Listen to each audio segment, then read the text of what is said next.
water, got my snacks. Hello, everyone, and welcome back to D&D&D&D&D campaign number 2 of Black Ink and Blue Blood. Also, I forgot to say, but make sure you're on the Roll20 for music. I'll go and start playing the music. Just make sure you get on at some point. All right, cool. When we last left off, the party planted seeds for Caleb's rise to power. Although the Queen Tebedra has revoked her support of the Prince of Thieves' ascension after going back on the deal they made on behalf of the king, Caleb has decided that he will ascend his way rather than with parental permission, planting the seeds of revolt against the royals. However, as with all seeds, the harvest will take time, and in the meanwhile, while he rebels against his adoptive parents, rumor has it that there may yet be hope for Caleb's birth parents. Their father, contained in the Mibrisram dwarven prison camp of the Aegis Federation to the east. After planting the seeds of revolt, the party began the journey east, traveling through the Weissensardum and making it to the eastern coast of the Denouement Commonwealth, the largely human-populated southern kingdom that is currently in the midst of its own quiet revolt against their leadership. As you enter the city of Electrum and prepare to take a ferry to the eastbound Dwarven lands, Zephyr, Caleb, and Caro in spirit have business in the prison. The doctors the doctors of the team wish to have words with Dr. Knight, the chemist who is supposedly one of 2 brilliant minds in Yav that understands the inner workings of the Ichor infection. And the doctors wish to have words with the Oathbreaker. That's a nice way of saying that. And What's hopes to provide some muscle to the coming prison break, in whatever form it ends up taking. But before any breakout on its own can be attempted, first you must get there. As you arrive in the city of Electrum,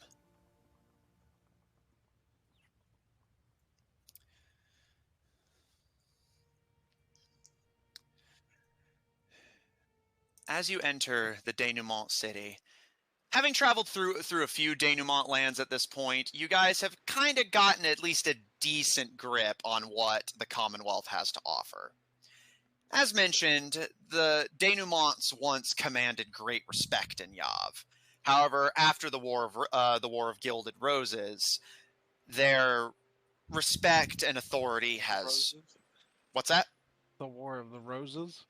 The War of Gilded Roses, yes. Following that event, the House has lost significant authority and pull. Most of their heirs that were better liked by the people fell to illness or to battle. And their current king, the youngest of the siblings, is struggling to maintain even the respect of their own people, let alone those of the other nobles of Yav. You guys have already traveled through most of their larger cities and even their capital of Arcos. You are currently making your way to the eastern edge of their territory, Electrum. Most of the Denouement Commonwealth is relatively humble. While they do have material wealth and are notably talented craftsmen, most of their population is notably, and a somewhat unusual thing for Yav, almost exclusively human. while you do see the very occasional Therianthro or inhuman species, most Denumantians are human. And not necessarily out of preference, but out of circumstance. Those with stronger constitutions move to regions that better suit them, and many of the species prefer to keep to their own. Many write off the Denimont Commonwealth and its almost exclusively human population as easily forgettable. After all, they can't see in the dark. They don't have the strength of the orcs, the long lives of the elves, the skills and fortitude of the dwarves. One can easily assume a human is unremarkable. And like the Baydra was mostly human too. Yeah, but they had a very large non-human population. It was just mostly in the servants. Oh, okay. Like other than like the king and by extension Summer, like most of the characters been described as human, other than the servants. Mm-hmm. But yeah, like they had non-human servants to at least diversify. The Denimont Commonwealth doesn't even have that. But yeah, you generally got to be wealthy to have servants. Bingo. Making your way into Electrum, its position on the coast and being on the southern edge of Yob means it is mostly given leeway from the freezing colds, the harsh Yavik winters that pummel the landscape. And seeing as winter is passing and beginning to segue into spring at this point, Electrum is largely warm. You can see smoke rising from the city from various fire pits and chimneys as people, as cold turns to warmth, begin to slowly traffic the streets more and more. You see people dragging around mobile stalls through horse-drawn carts. Most of the buildings are humble, and from the looks of it, most of the industry of the city comes through trade. You can see quite a few dwarves from the Aegis Federation, although they appear to be here just visiting to trade, and do not appear to be staying for long lengths of time. Overall, this is probably the closest to traditionally tropical that Yob ever gets. The homes are a little thinner in construction, wood and thatch rather than the traditional stone to keep out the cold. And you can see smoke rising from taverns, inns, and homes that provides a sort of consuming air of warmth to the city. After going through the blizzard several weeks ago, you guys are relieved to get a little bit of warmth, even though you know it's not going to last. Zephyr, from what you know, the prison camp is situated in the mountains, and even in the warmer months is notably very chilly. Wouldn't it be inside the mountains since they're dwarves? Yes, which does not help matters. I mean, underground's actually usually warmer than the surface. Depends on where you go. Remember, permafrost is a thing. That's true. See, I admit it sometimes. Well, give you credit where it's due. As you all make your way into Electrum, while it's by no means a wealthy city, you have heard the tales that the Denumantians are talented craftsmen, even if they do not necessarily have the natural skill of the dwarves. In particular, their martial prowess with swords and shields are noted. Their weaponry is old-fashioned and considered by many to be somewhat outdated in methodology, but reliable nonetheless.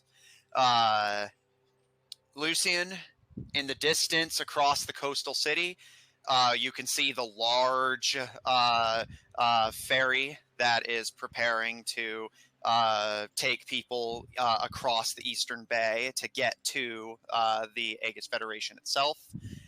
And Zephyr, smoke rises from several buildings, which may or may not contain some potential valuables. as you guys take your carriage through the streets and get your bearings and decide what to do next, Caleb, you notice that several people, men and women alike, are on the streets peddling various wares. A few of them offering things like herbal medicines, a few offering self-crafted weapons, and a few people that don't appear to be offering anything you can see, although I imagine you're at that age where you can make the deduction for yourself what's being offered. Ooh, drug. Something like that. Among other things, I'm sure. Drugs certainly might be involved. Eyeball emoji. You don't want drugs. Gil's got drugs. Or what's this has drugs. Man, this. It's like everyone but Zephyr and Caleb are like drug addicts. Nah. It's Everybody like has drugs. At least using the drugs. What kind of herbal medicine is there? Do you want to ask them, or do you want to see if you can deduce it for yourself? Can I deduce it myself? Make a nature check. Ooh, a nature check. Also, myth. D&D Beyond. Do not fuck. Is this a place that Tibadrians tend to rob a bit? No, because to get here, you would, you guys took the fastest route to get here, which would require you passing through the Weiss and Sardom, which, as you know, is very tensely, not necessarily at war, but certainly in conflict with the Kingdom of Tibadra. Although I did mention in the last session, Tibadra has certainly considered the denouement Commonwealth a valuable target, since they have a lot of treasure that they're certainly not using, and the Tibadrans could use better. But again, to get to them, you would have to cross the Blackened Sea through Weiss and Sardom territory, and if Weissen merchants, and especially mercenaries, saw you, you imagine those bandits would not get very far, especially since they would have to go there and make it back with the treasure in tow. I mean, to be fair, like, at least with merchants generally are more concerned with making their money than getting into trouble. Yeah, but I mentioned in the last session, because of their constant conflicts with Tibadrans, their merchants tend to go very heavily armed and protected. Yeah. I did not do very well. I got a 9. You see them. You see merchants on the street offering various colorful plants. From what they're describing, it sounds medicinal, but over the din of the inner city, it's hard to hear exactly what they're saying without actually going up to them and like being able to hear them better. Yeah, Lucian just pulls up her book. No thanks. I'm good. No thanks. So Caleb wanted to talk to Zephyr without the others hearing. Okay. I guess Zephyr, I know you're usually on the roof of the carriage. Caleb, if you like, you can either climb up there to join him, or you two can like walk behind the carriage for a bit, since you're not exactly going crazy fast right now. I mean, unless Zephyr was planning on going somewhere. All right. And what's his plan to make a pit stop to grab some new weapons anyway? So I'll say you guys like pull over so that What's can check out a armory, and that'll give you a chance to talk. So Lucian, you do not hear what the conversation that's about to happen. That's cool. She's invested in her book anyway. Alright, so Caleb was gonna say to Zephyr, you know, it might be fun. What if if we did something, we might be one of the first Tibadrans to rob this place. I could use some money if you wanted to do something.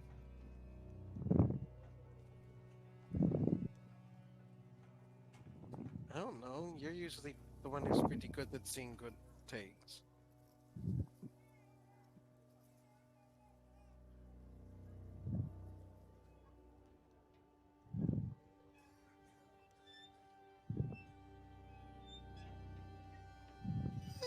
Roll investigation.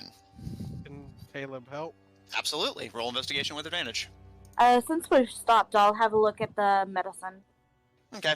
Lucian, as you feel the carriage come to a stop, you see What's is going inside, and Caleb and Zephyr wander down the street to kind of explore, seemingly. So, just locking everything up behind you, you head to one of the street merchants, and we'll circle back to you.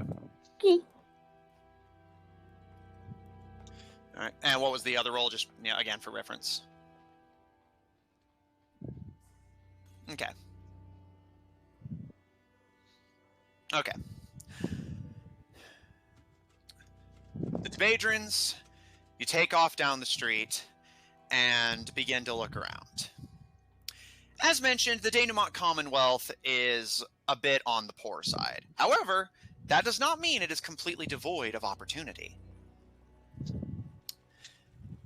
As mentioned, you can see that the armory that What's is currently shopping at actually appears to be relatively well stocked, and from the looks of the construction of the building, decently wealthy.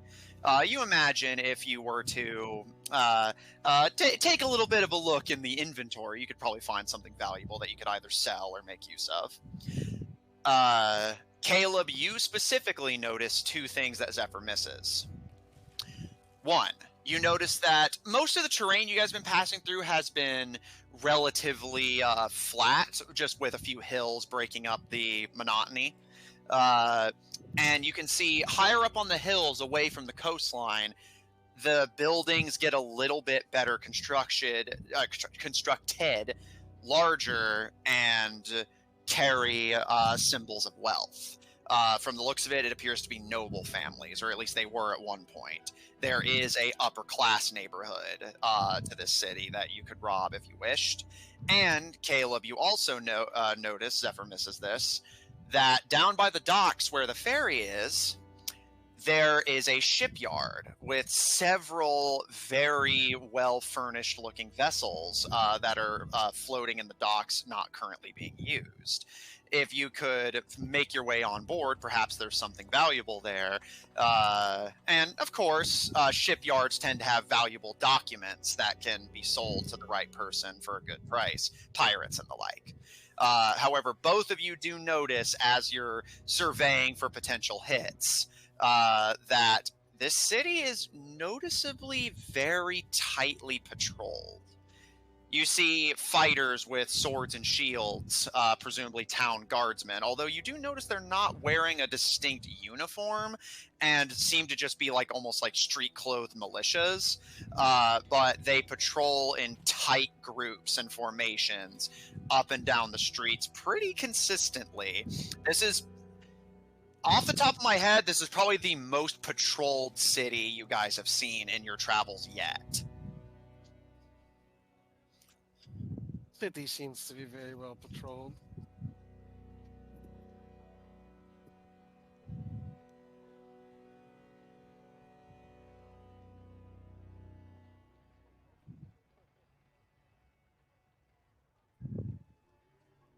Come on, Zephyr, you're slipping.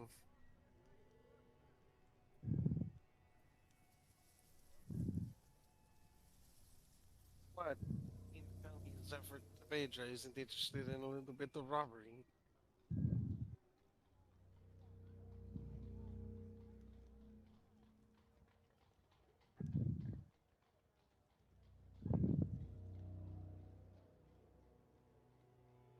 I saw some more rich houses. And what direction was it again, Matthew? Further inland, so it would be west. I thought to the west it appeared to be a far more affluent area. Maybe some opportunities there, or maybe even on some ships in the shipyard, or maybe even the shipyard itself might have something.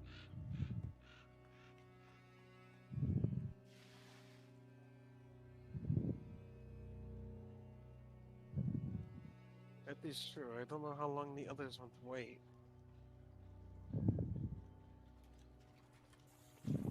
I mean, I figured with Lucien and Watsons, they were probably going to find something to distract them by now.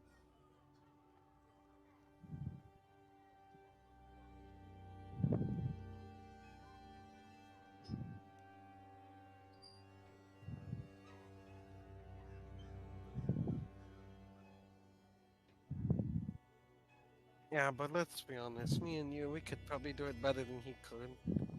He could probably make such a noise that every guard in this town would be on him. But he would make a good distraction, I have to admit.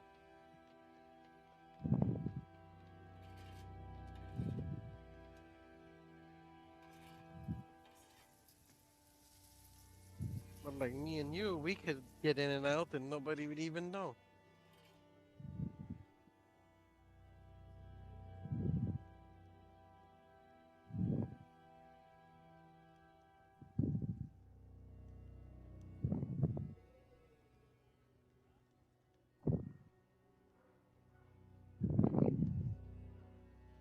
Let's see what the others are planning on doing, if they want to just continue or if they have something that's caught their interest yet.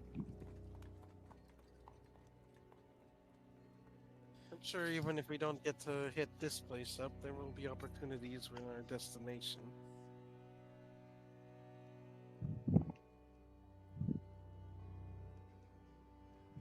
Yeah, maybe we can get it on the way back if we can't this time. All right.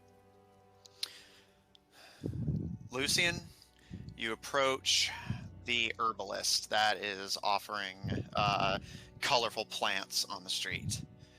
You can see quite a few people are gathered around contesting for their wares, but as they see you kind of making your way through the crowd, they wave their hand for you to approach them next, and giving you a wide grin. You can see it is a human woman, blonde hair tied back in a braid, appears to be about just past the shoulder length. Her skin is lightly tanned by time in the sun, wearing a sleeveless vest with simple bindings beneath to preserve her modesty. A pair of shorts and boots that imply a somewhat exploratory personality.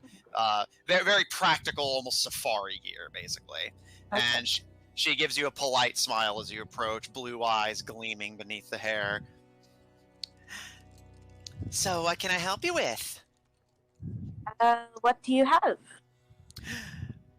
She holds up two glass vials, one of which contains a green herb, the other of which contains a red herb. She gives you a smile, and judging from your, let's say, less than impressive physique, no offense, miss, just you don't look like you could exactly be out there dusting your knuckles. I'm gonna guess you're a spellcaster? On good days. She gives you a smile and adjusts her grip so that the red herb is more prominently displayed. Don't worry, I've gotten this stuff purified. This ought to give you a little kick if you find yourself running low on energy out in the field. I know you spellcasters tend to get tired pretty fast. It's just kind of like, I mean, not that fast. Well, if you don't need it, and she slides her grip so that it's a bit further away from you. Seemed to be very dexterous with her hands. Mm-hmm. I also offer healing herbs. It's no healing potion, but it's a lot lighter in the pocket if you catch my drift. And it'll do you just fine in an emergency. Certainly better than nothing. You're breaking up. Oh yeah, sorry. Like I said, internet's a little finicky. What was the last thing you heard? That she had healing herbs. Yeah. Better than nothing. Yeah. It's no healing potion, but it's in an emergency. It's better than nothing. Okay. How much for the healing herbs and that red bottle? One of each, then. Sure. She gives you a smile, and kind of thinks it over in her head a little bit, and anything on you that you're interested in parting with besides? And her eyes kind of dart down to your coin pouch. Uh, not, not really. I like stuff. It's all right. Just thought I'd ask. What say you to 150 for a shot of both? I will pay 150.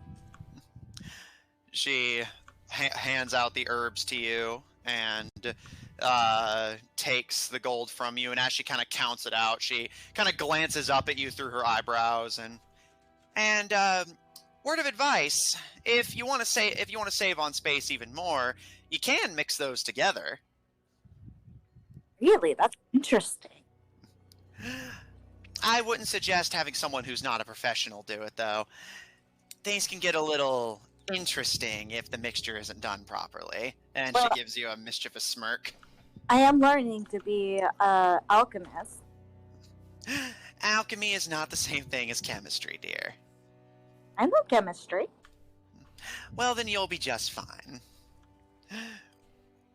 And she kind of gives you a look, and you can see her eyes kind of darting to someone behind you, and you can see she's basically ready to move on to the next customer if you don't need anything else from her. Do you have any chemistry sets? Oh, entire sets, huh?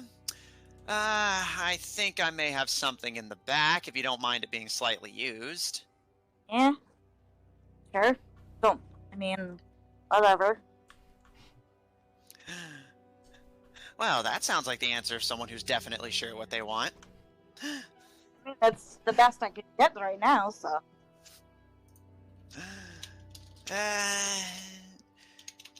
She thinks it over for a moment before seeming like she arrives at a mental conclusion that satisfies her.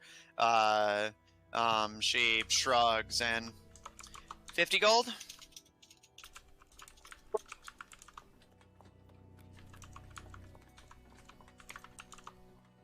I'll add a chemistry set.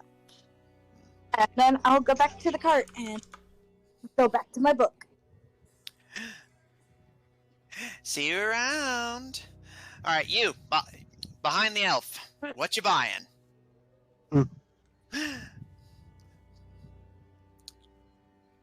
What's his? Making your way inside the armory.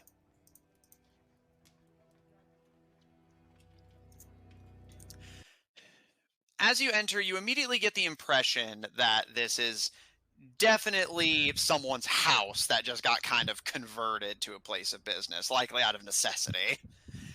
You can see a few things like couches and bookshelves that don't necessarily belong in a weapons store, but you can see a few very nice looking swords and shields, as well as things like gauntlets and bows hanging on the walls, displaying certainly a good level of craftsmanship, if nothing else. Okay. As the door shuts behind you, you see someone whip around the corner of a hallway to the right and kind of look you up and down before smiling, seeming to determine that you are a customer despite being already fairly well healed. Stepping out from the hall, you see a very beautiful human woman, skin deeply tanned by time in the sun, even more so than the previous. A head of dark kind of blackish brown hair with matching eyes peering beneath the bangs. A pair of red crescent moon glasses over the eyes. Wearing a simple blue overcoat and kind of dark reddish black undershirt. Very simple workers' jeans, and overall definitely the demeanor of someone who's very casual, but you can tell from the hair tied back in a bun and the glasses being held in place by chains that there is a severe persona beneath it all.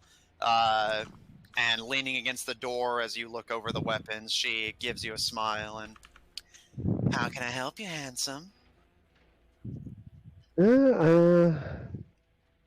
Putting it simply, I need a strong weapon, stronger hopefully than what I've got. Hmm. I need something that can do a lot of damage and do it quickly. What you working with? I will bring out the ionic axes. Her eyebrows kind of shoot up, and she holds out her hand for you to hand it over so she can examine it. I will pass it over. I'm fairly sure they're out of charge. They're just regular axes currently. She kind of whirls them around, looking through them. Lightweight, yet effective. These edges. Enchanted? When they're powered, they actually are plasma. They can What? cut through things easier. Oh, well, that much I can understand. All right. She kind of gives it a few test swings, and... Well, I can certainly make something that's about this strong. I don't know about stronger, and it's certainly not going to be lighter. Is that going to be okay, sir? As long as you can make something as strong, I'd be satisfied. I'll tell you what. I actually might be able to help you. I may not be able to make weapons from scratch that are this quality. You need to put me in touch with whoever crafted this stuff. But... We're long dead. That's a shame. But I can provide you with something to enhance what you already have. Oh?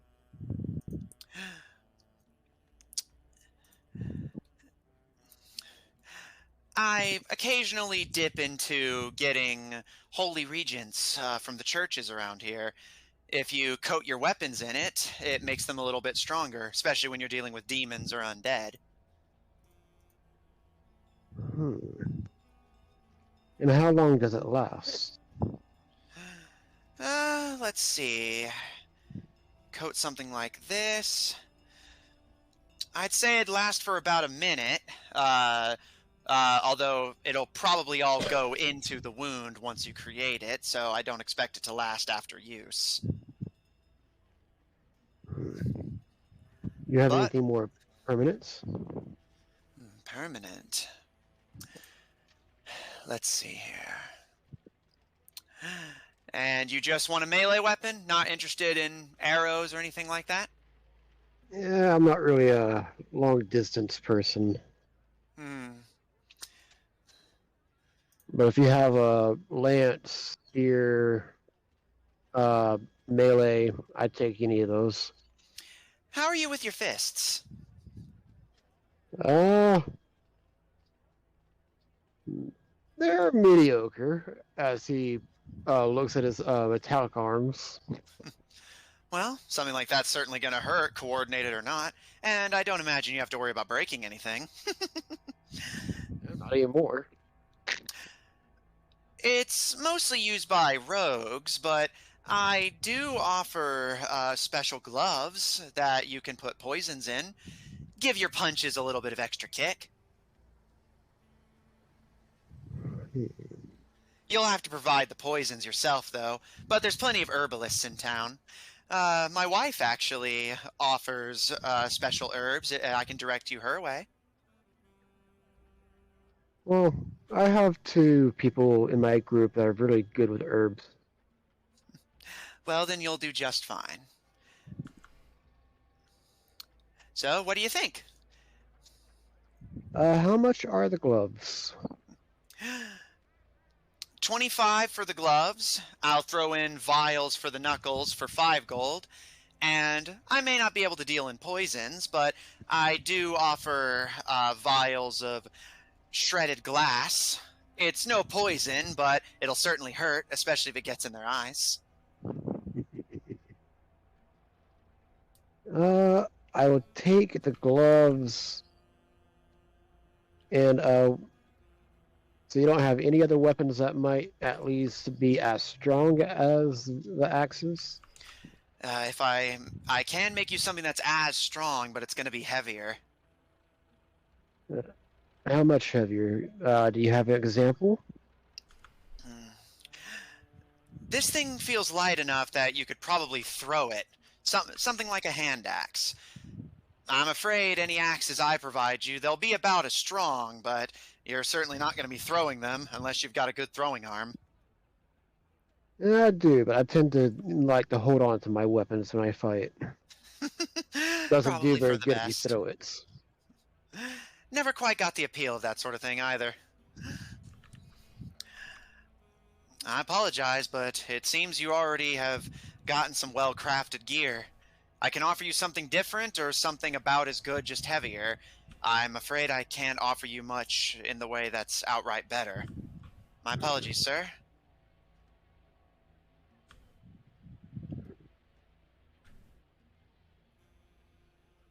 Yeah, that'll be okay.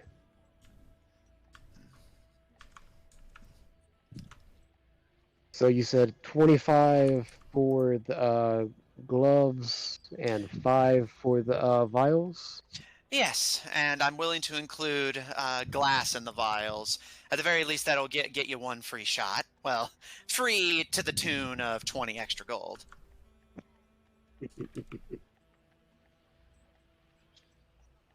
How about a trade? Oh? I'll let you keep one of the axes and you can study it for future reference for your own weapon making. Done.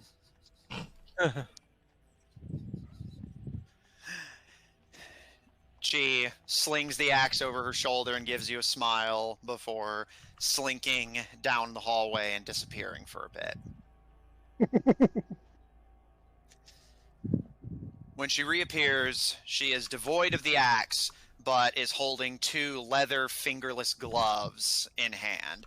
Looking at them closely, you can see along the knuckles are small pouches sewn into the lining with very tiny, brittle vials that are wax sealed, and you can see glimmering powder within them. Okay. Here you are, sir. I call them the knuckle dusters. Yeah, I can see how they got their name. Word of advice from somebody who's had to use these to get out of a scrap or two? Go for the eyes. We'll have to see. Most of the time, my opponents aren't always the same size as me. Sometimes they're bigger, sometimes they're smaller.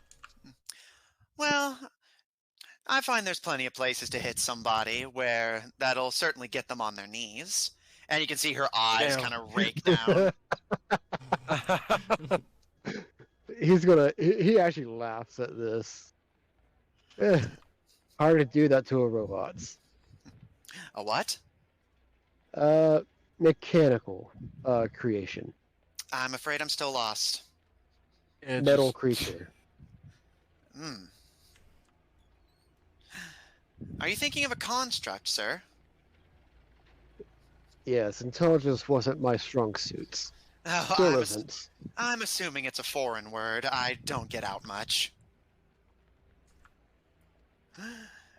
Well, it was a pleasure doing business with you, sir. Is there anything else I can help you with? I think I'm good. Well, then, enjoy your gift, sir. I will certainly be enjoying mine. I'm sure you will. All right.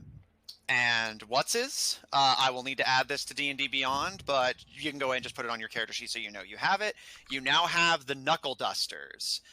You can put in the knuckles vials of either ground up glass or a poison of your choice. If you manage to land an unarmed strike while wearing these, the vials will shatter and release the contents. Right now, you have shredded up glass in them. If you punch someone and successfully hit, they have to make a DC 20 dexterity saving throw or be temporarily blinded for 1 round. Okay. I guess he will go see, because didn't he see the herbalist that Yeah, all of you offering saw stuff like the out there? herbalists offering things. I guess he'll head that way next. Okay. Just to pick up some herbs. All right. I will just say for my reference, are you just planning to pick up some healing stuff, or are you planning to get some poisons? Poisons. Okay. As Lucian and the Tebadrons make their way back to the carriage, you exit the armory and make your way down the road across the street to the blonde woman, still offering various herbs on the side of the street. Bet you As that's the wife. As you approach, she gives you a smile, and putting her hands on her hips as you approach, she gives you a smile and a wink. Afternoon, sir. How can I help you? Oh, looking to get some poisons. Well, that is certainly something I can provide. What are you looking for? Things that will possibly paralyze my targets when I hit them. Are you looking for something that coats? Are you looking for a powder? Or are you looking to slip this into their soup? Powder that will fit into these gloves I just got. Oh, been by the armory, have we? Yeah, so I'm guessing, are you their wife that they mentioned? That's me. Mother of our children and loving wife who provides all the poisons a girl could want. Yeah, probably not much. One tends to do it. Not if you do it right. And she gives you a wink. I like her. Now, I'm afraid most of my paralyzing poisons don't come in that small of a dose. However, I do have something that might interest you. Oh. Judging from your tattoos, you're military, aren't you? From the north? Correct. Ever seen one of these puppies before? And she, from her stash behind her, lifts up what appears to be a heavy-looking clay jar. Do I recognize it? Roll history with advantage. Ooh, with advantage. 18. This is a Gyogren weapon. Ooh. It is a Gyogren flashbang. Huh. Usually used during siege combat, launched from catapults. Oh, I know these very well. I bet you do, sir. 35 gold for a jar. And she pats the lid.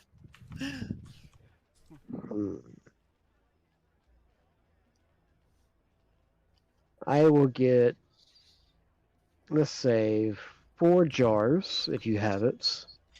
I can certainly provide that. And you can see her grin goes maniacally wide. And I'll get some extra poisons, even if they don't come in the size of the gloves, just in case. She gives a shrug. 12 gold for a dose.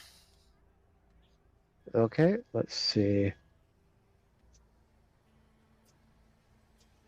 I'll do 5 poisons in 4 jars. Okay.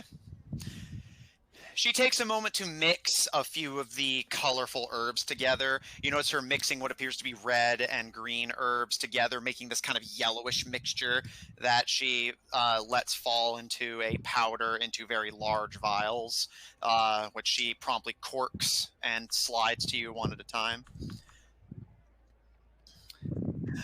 Again, I will add these items on D&D Beyond when I can, but you have one flash... you basically, as many as you bought, you have a flash pot. You can throw it as a splash weapon. It shatters on impact, and 1 round later, when your turn starts, the contents of the jar will explode.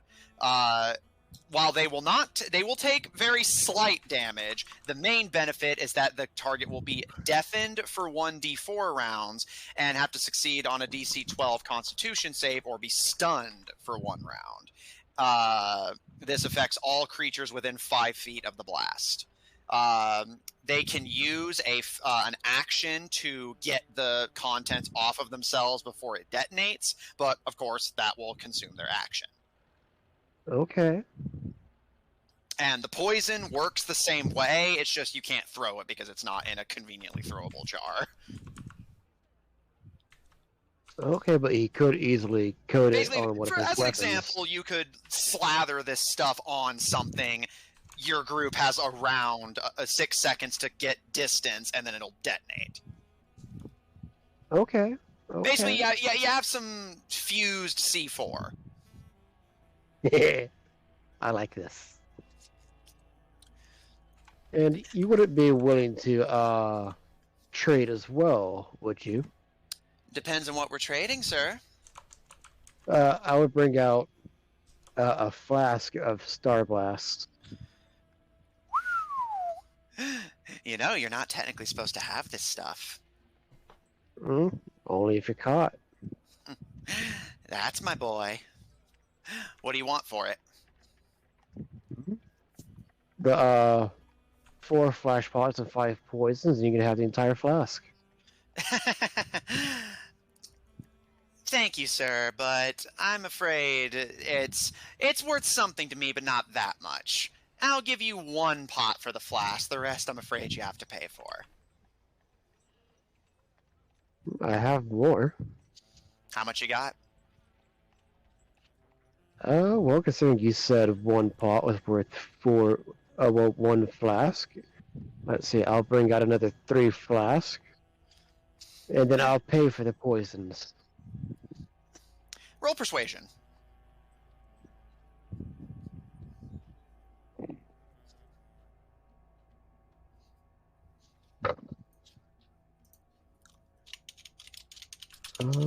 That is a 15. No, 16. She considers it for a moment before kind of squinting a bit at you. You wouldn't happen to be a dealer, would you? No, but I did get the stuff from a dealer at a faraway location. All I need to know. Deal. Okay.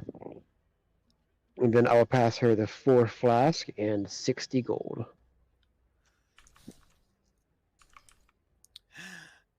Okay.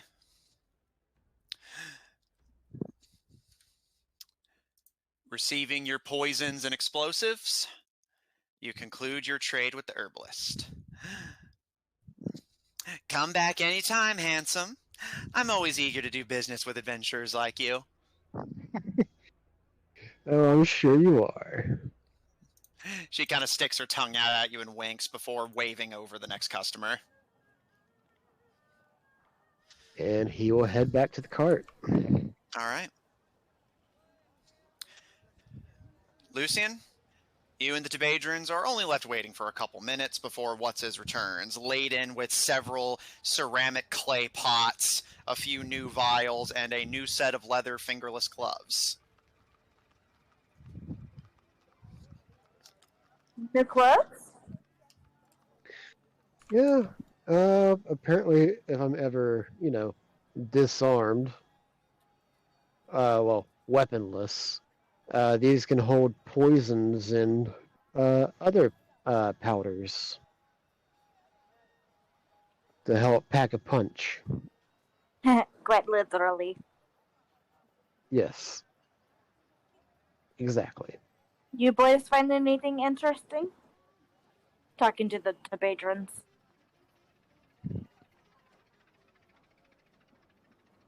Oh no, No, they died. we've just not really done a lot, really. Well, I'm ready to move on when you guys are.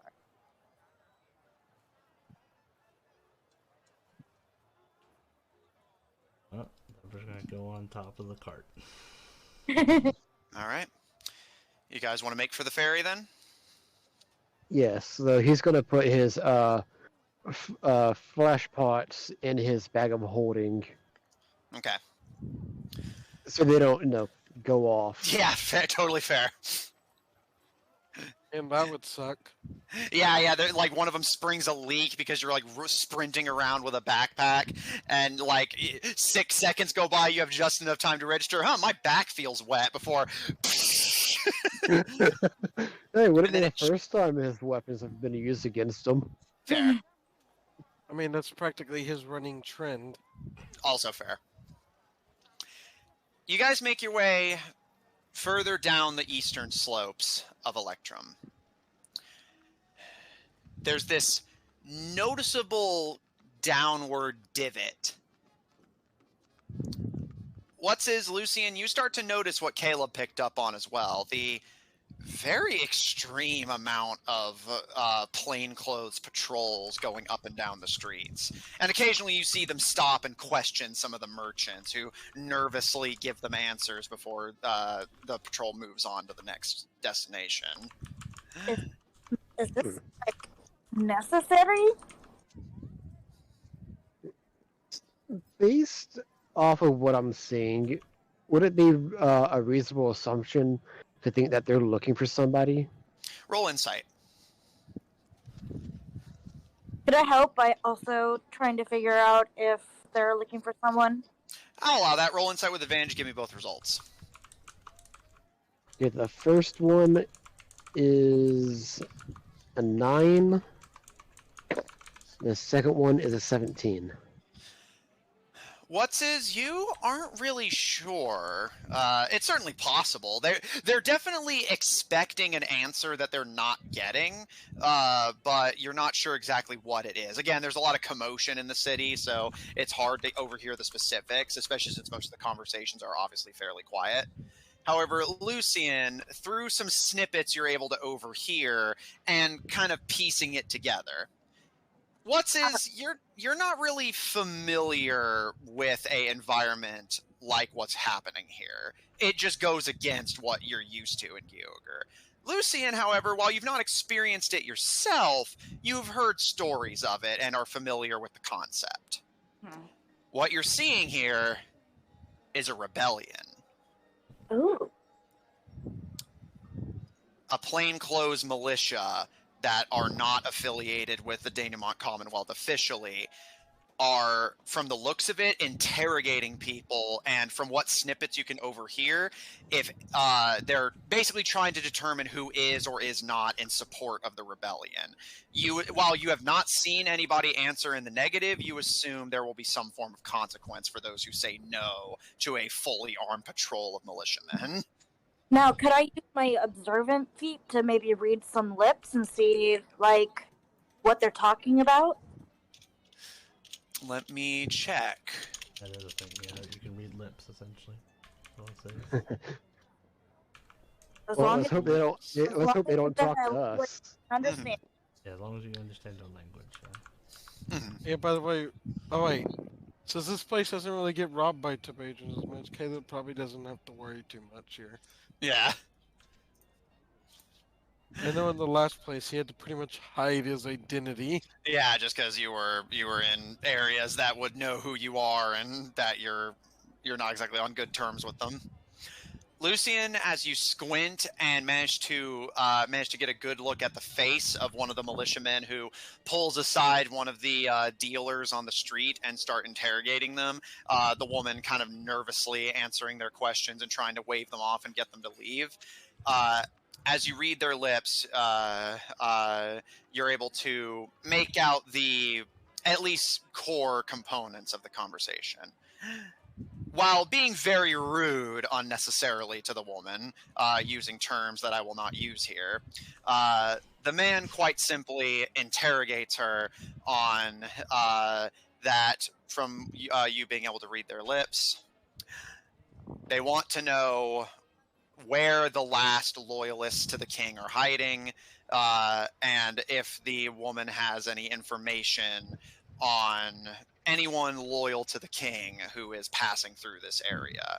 It appears they're attempting to kind of lock down travel for anyone who is not sympathetic to their cause. Now, Lucian being, a noble person and, her education, would I know who the king is? Yes, everyone actually knows this one. You would all know King Denouement, or the current King Denouement, as mentioned, was the youngest of the ruling family, but everyone else either died to illness or in battle during the War of Gilded Roses, and he was the last surviving heir to take the throne. As a result, he's incredibly unpopular, and apparently the negative sentiment of his people has escalated to the point of open rebellion against him. Okay. I'll just look at. I guess Caleb is in the cart with me. Yeah, Zephyr's on the roof. What's is driving, but yeah, Caleb's with you. It looks like they're talking about some kind of rebellion here. Well, that's not shocking, considering their king kind of sucks. Lucian gives a laugh. If they stop us, then just say, the king sucks, how you doing? Oh, and Lucian, I will also throw you a bone and say through your lip reading, you are able to ascertain that the leader who is basically making this stand against the king goes by Lancaster, which you will recall was the name of one of the villages you passed through. From the looks of it, a minor noble of the Denouement Commonwealth is making a stand against the king, trying to take advantage of how unpopular he is. So basically, it's a rebellion of the Lancaster family against the Denouement family, or what's left of it. Or maybe if the Lancasters are lucky, maybe they'll actually become, in charge of this country. Yeah, more likely each individual city will slowly start doing this, and there'll be some fighting, and their neighbors will probably invade. It's Yav. There's always fighting. Yeah, so their neighbors will probably just invade them and take over and put a puppet in place, or just take the land for themselves. I don't know, which would Caleb say is more common in Yav? To just take it over straight up, or to put a puppet in place? And I'll say, just with your general historical knowledge, most of the time it's direct conquest. Given how already, like just for this time period, how conflict ridden the region is, the maintaining a puppet would take a lot of work. So far, I'll say by your memory, although you can roll history if you want to be more certain, but by your immediate recollection, Tebedra, ironically, is actually the only example you know of in recent history of a puppet king. And even then, that's just if you count the Lady in White as a kingdom. Yeah. Probably more likely they'll just take it over. But the people here don't consider puppets very useful unless you're the Lady in White. And do I hear this conversation going on inside the carriage? Yeah, like it didn't sound like other than we're trying to keep it Yeah, to we're not- themselves. So yeah, you can hear it. Honestly, if I get control of Tebedra, I wouldn't be surprised if I didn't try to sway some of these cities. You can try. So I wonder If if this nothing is else, what's going then on to- back home. What was that? I'm sorry, I missed that. I was just curious if he was just saying under his breath. I wonder if this is what's going on back home. Pretty much, probably. Just, being piloted by, and she'd like that cartoon death stare. Fake Kaloon.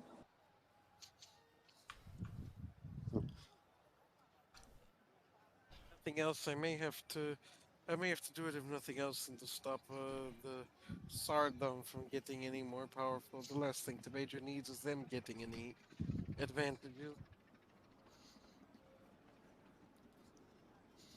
If I can't get control, then I may just guarantee that the instability continues until, well, it doesn't suit me anymore.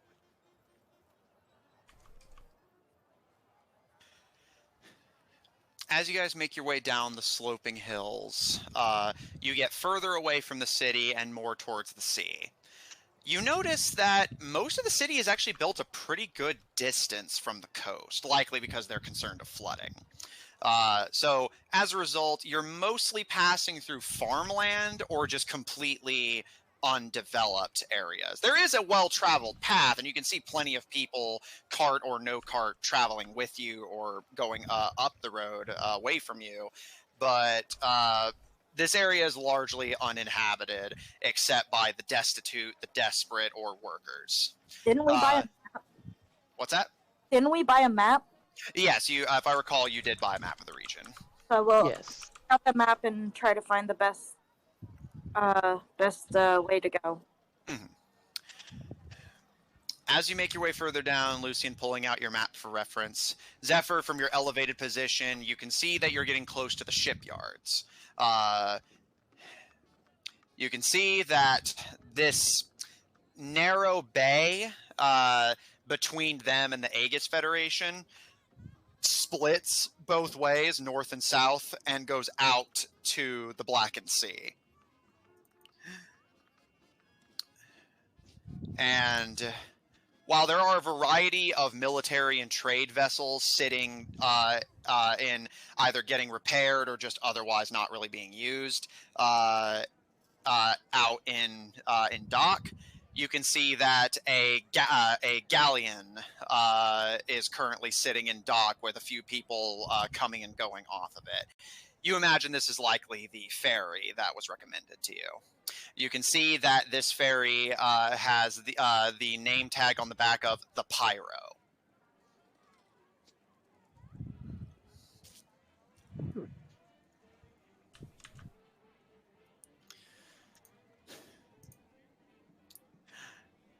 As you all make your way down, you can see this shipyard is even more heavily patrolled by the militia.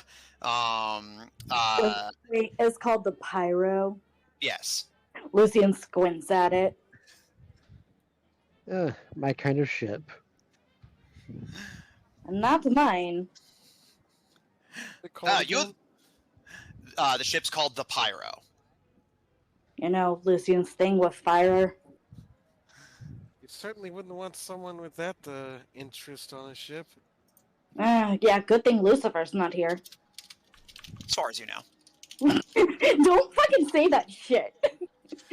You're there! You're there! Stop! Yes. Being stopped. What does this do in the cart? Yeah. A very heavy-set and facially scarred human man with a somewhat large head but very narrow, rounded ears and dark, beady eyes, and you can see a bald head beneath their hat. Steps forward. The rest of their patrol, armed with swords and shields, just kind of standing in the back, just kind of watching cautiously. He approaches, and you can see while he does have his sword in its scabbard and his shield on his arm, he is currently holding in hand a few sheets of paper. And he and he kind of squints at you. What is your business here?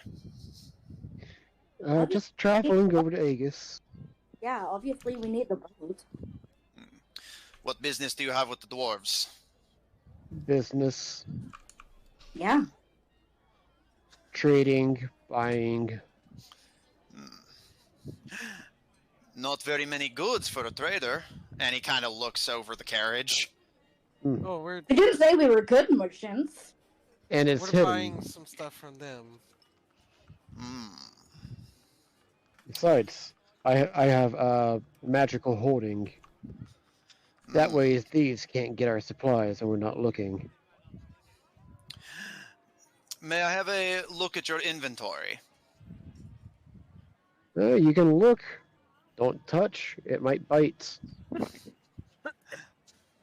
Yeah, Mishka just comes like out of the little thing.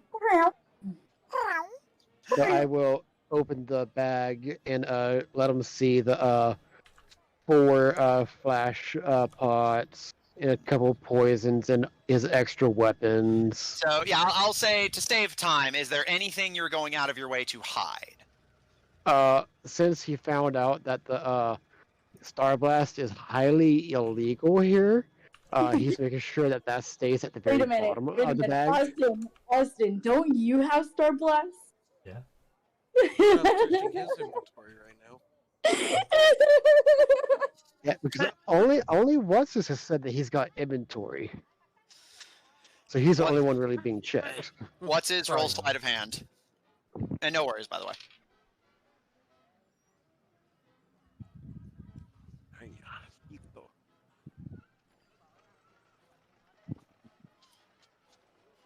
Okay, 30-20. All right. Kind of jostling your bag in such a way to where the star blast will stay out of sight. You allow the militiaman to look over your items. While he does kind of curiously survey things like the edict weapons, he thankfully does not ask too many questions. Although as he comes to the end of your inventory, he does kind of quirk a brow and give a humorless smirk. Quite a few weapons for a merchant as well. Yeah. You know, people always buying weapons, That is So true. many- especially in these times. Very Yeah, so true, many my friend. wars going on. Indeed. Which brings me to my next question. He kind of squints at you and he stares at all of you for a very tense moment before he says, "These weapons. Are you intending to use these weapons or the wealth you gained from selling them to support denouement?" I'm that's a Gyogrin. piece of I'm not shit, gonna. no. I'm not gonna support anyone other than an Yeah, elf. do we look like we're here to support you? Like, No, mean, you may support them. Yeah, support the king. oh, No, no. that king, he's terrible. He's terrible. Caleb, roll persuasion with advantage. Oh, and guess what Caleb got good at recently? Yep. With advantage. Yes. So if your group is interested, I'm willing 17. to sell some of these weapons to you guys. He kind of looks to Caleb, gives you a nod and a smirk, Caleb, and looks to What's-His, and you can see his smile becomes a little bit more genuine, although you can't help but shake that it still has a sinister edge to it. That's what they like to hear. If They're you're willing to do, soldiers. if you're willing to do business, we're willing to buy, but you may board the ferry as you wish. Oh, oi! And he snaps for one of his soldiers to approach. Tell the captain to wait until our friends here are safely on board and comfortable. Make sure their carriage is seen to as well. Matthew, before we do that, could I cast a spell? You Oh may. boy. Oh god. You kind of made me a little paranoid, so I'm gonna cast See Invisibility. Okay, and are you going to try and cast this stealthily? I'll just be like, just a heads up, I'm going to cast See Invisibility in case there's, like, creepies around here, The guardsman kind of squints a bit suspiciously at you, but finally just kind of gives you a stern sniff and a nod. Come on, what do you think we are? A bunch of kingsmen? No, God. He gives you another toothy smirk. Shiva Helvis. Caleb knows how to work this crowd. Yeah. And What's-His? They said they would hold the ferry for you, but they are willing to trade with you if you're interested. Okay.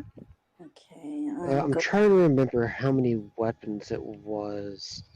I forget how many great axes he got. He got. The list should still be in the chat. I know I have. Search great axe. Well, I don't think he put it into inventory. No, he could Yeah. search on the chat. Oh, no. Great axes. How do you do that? Control. There's a search bar in the top right. Yeah, and You also- may have to do in D&D.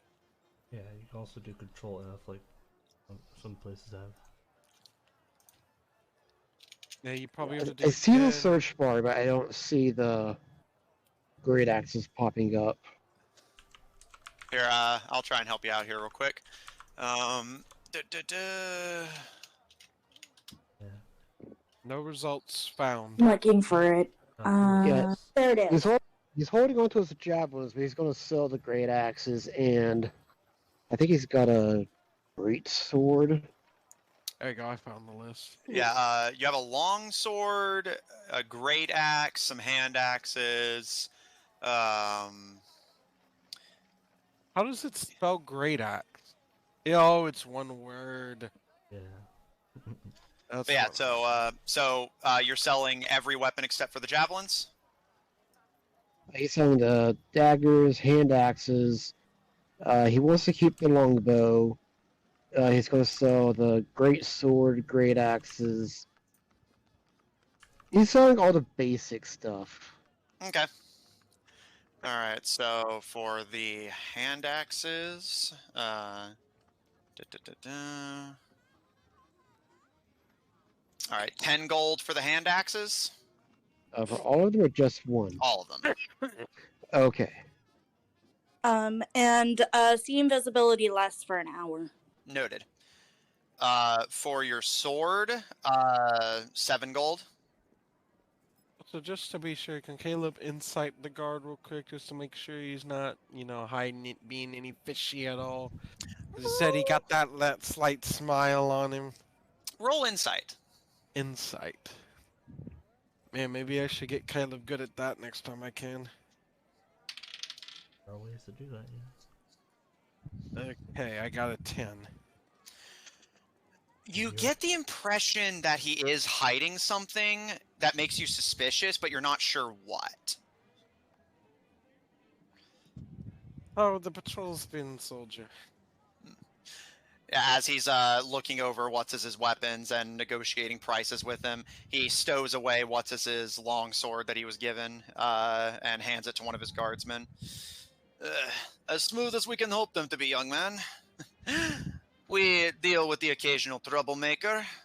That's why we had to ask you a few questions. A few loyalists are still trying to get weapons and supplies to his Royal Highness. And he scowls a bit. All in the wrong way, I'm sure. Have these foolish loyalists been causing trouble around here? Not anymore. Oh, it's good to see the fight goes well. Of course. Once the noble Lancaster family is on the throne, the Commonwealth will see a golden age, the likes of which it has not seen since the days of the old king. The War of Gilded Roses took its toll on us all, but our fool of a king ensured that our toll was the greatest. Let's just hope nobody like the Sardom gets any ideas. He kind of gives a bit of a smirk and snorts a little bit. And if Lancaster has it his way, they won't know what hit them or their beastly comrades. Yeah, besides, they're probably too busy with those damn bandits, am I right? Yeah, he gives a bit of a smirk at that and a small nod as he chuckles. He turns back to you, briefly, as he looks over all the daggers you've collected, and 9 gold for the lot. That sounds fair. We know a local tavern, and he turns his attention back to you, Caleb, as he continues looking over his inventory. We know some local tavern owners have been smuggling supplies for the Loyalists. We just have to find out which one. We have our suspects, of course. We'll be interrogating them tonight.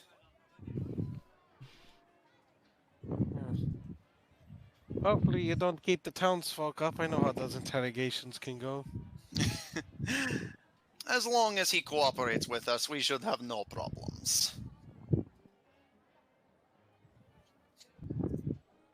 Well, keep fighting the good fight. Safe travels to Dwarf Country. I guess the last one he's got is the great sword and the great axes. Okay.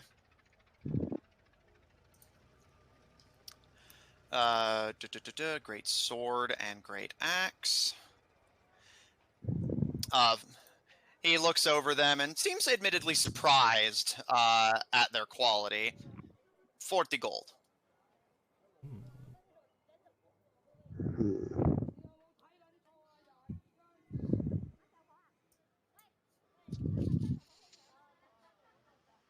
Okay. Pleasure doing business with you, Mr. What's his?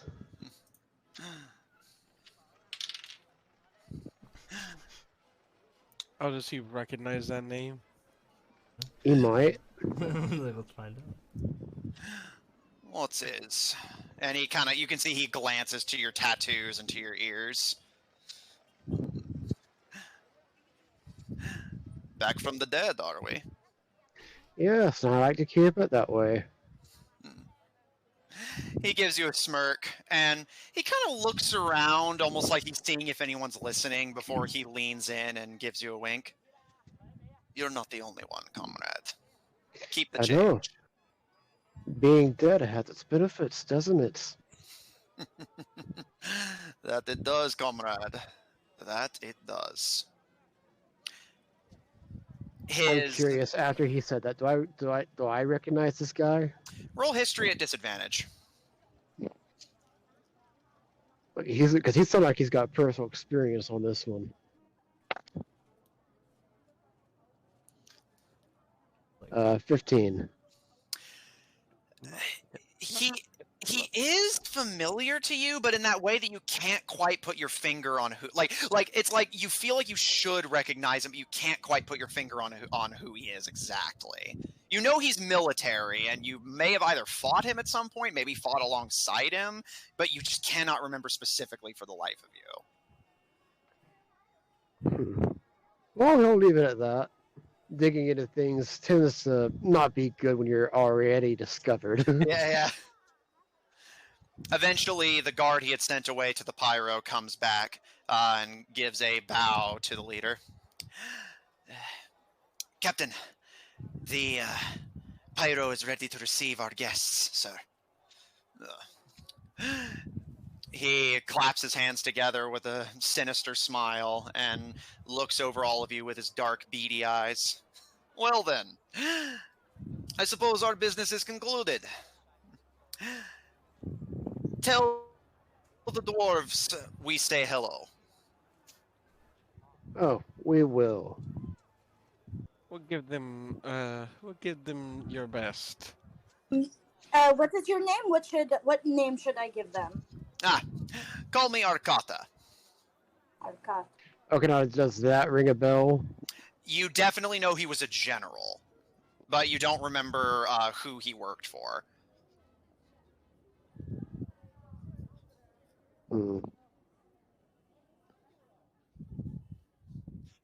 Yeah, do definitely I need to get possibly out of know here. this? Lucian, roll history at disadvantage. Okay. I have not been having very good luck tonight. We are really pushing our luck with this guy. You said 3, right? Yes, at disadvantage. Okay, so What 15. is she doing? History to see if, from the guy's name, if she recognizes him. 15. That's a disadvantage. Similar to what's his, the name is familiar, it rings a bell, but you can't quite put your finger on it. Lucian will say, "You're gonna have to forgive me. I've got a little bit of, lost memory. Do I know you? I don't believe we've met. Lucy Nalafikir. Oh, that was gonna give us away for sure. That name's supposed to mean something to me, miss. Yeah. He was very offended. He's seeming to pick up on that, he just smiles at you. He's like, yeah. All right, what do I Yes, not see with my everybody knows see you. invisibility? Is my brother lurking around? Not that you can see. All right, I lost an hour. Just so you know. Yeah. Noted. I love that. Not that you can see. I Just hate- playing on her paranoia. I know he is. I make a point of it. Yeah. Well, if that's all our business, das vidanya. Do svidania. Do svidanya. Come on, lads. We make our way back up. I'm like 90% certain I butchered the fuck out of that. No, actually, you I did probably really did too, well. but it's fine. No, actually, you guys did really well.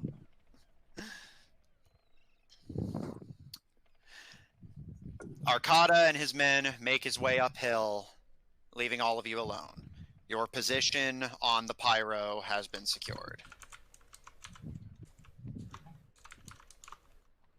Sweet. Yeah, there's something about this I don't like. Yeah, like I can't.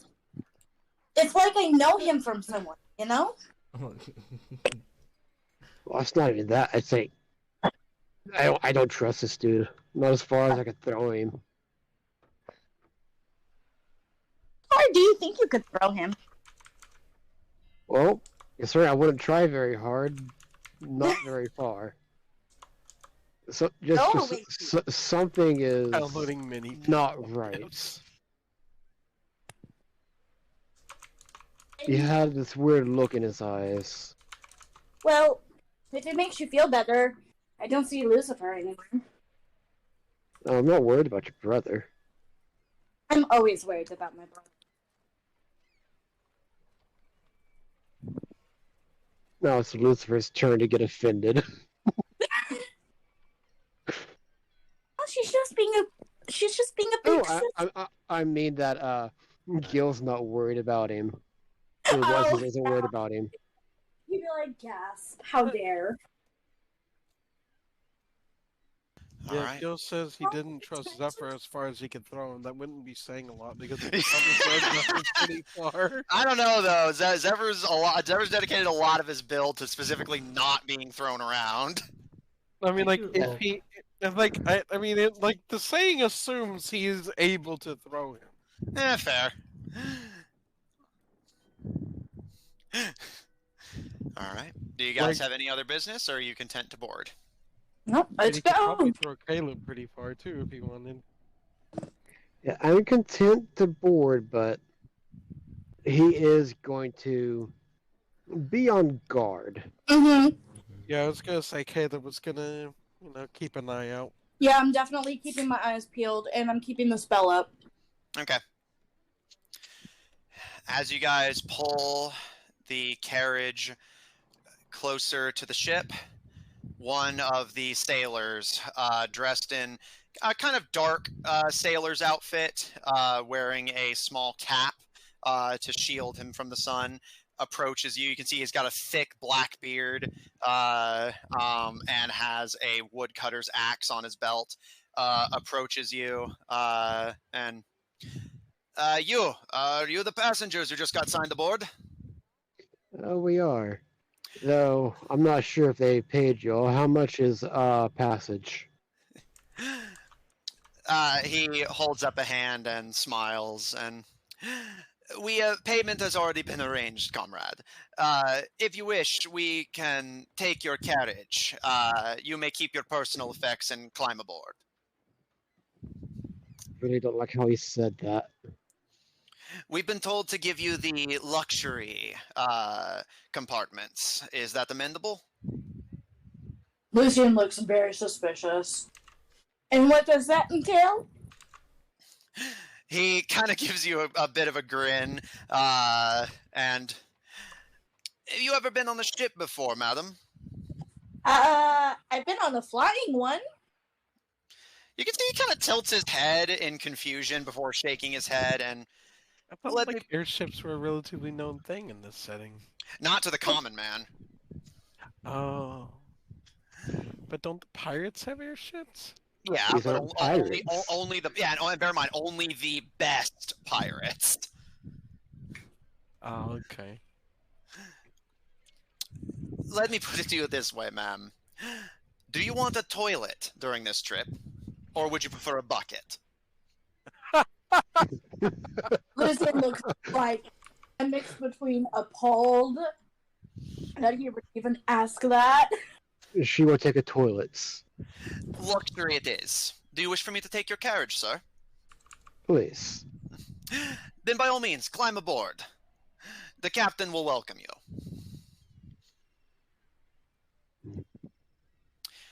All right. This just there anything- smells of a trap. Mm-hmm.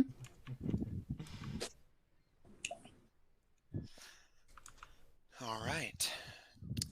Do you guys wish to leave anything in the carriage, or are you just going to take everything, stuff it into your sacks, and hop aboard? I'm taking everything. Yeah, taking everything, not leaving anything behind.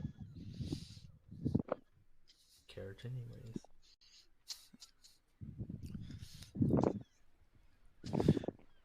As you all climb out of the carriage, the bearded man hops aboard and giving Butters and Peanut a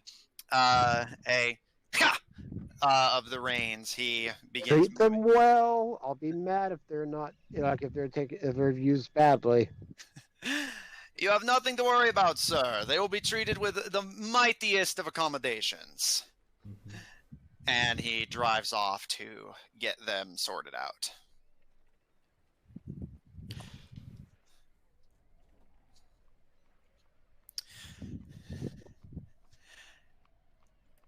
I'll look around the boat while we're like waiting for the captain. All right, do you wish to climb aboard? Yeah, I'll climb aboard. Okay. As you guys board the ship, you can get a good idea of how the ship presumably got its name. From the looks of it, it appears to have been made largely out of charred wood. Everything has this kind of blackish and orange tinted color to it. Except with the exception of the sails, which are orange colored to match the aesthetic, but you imagine those are just bought that way.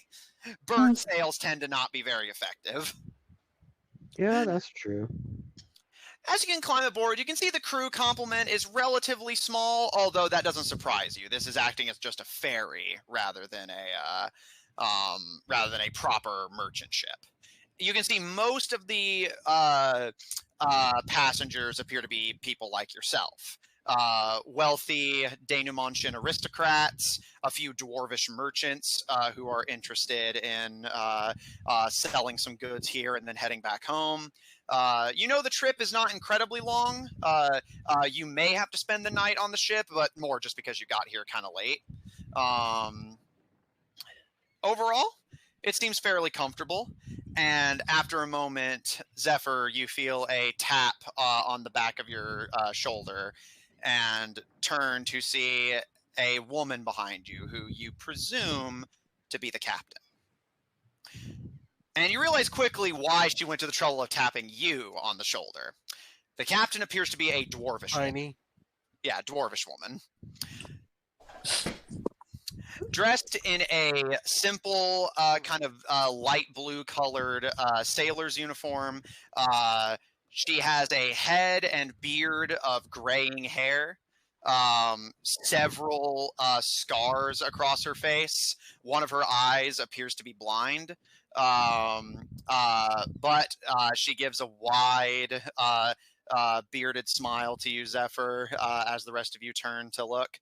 And looking up at all of you with a grin, she puts her hands on her hips and kind of appraises all of you curiously. And, all right, you all must be the new passengers that the captain sent for. She kind of scratches her head curiously. Are you not the captain?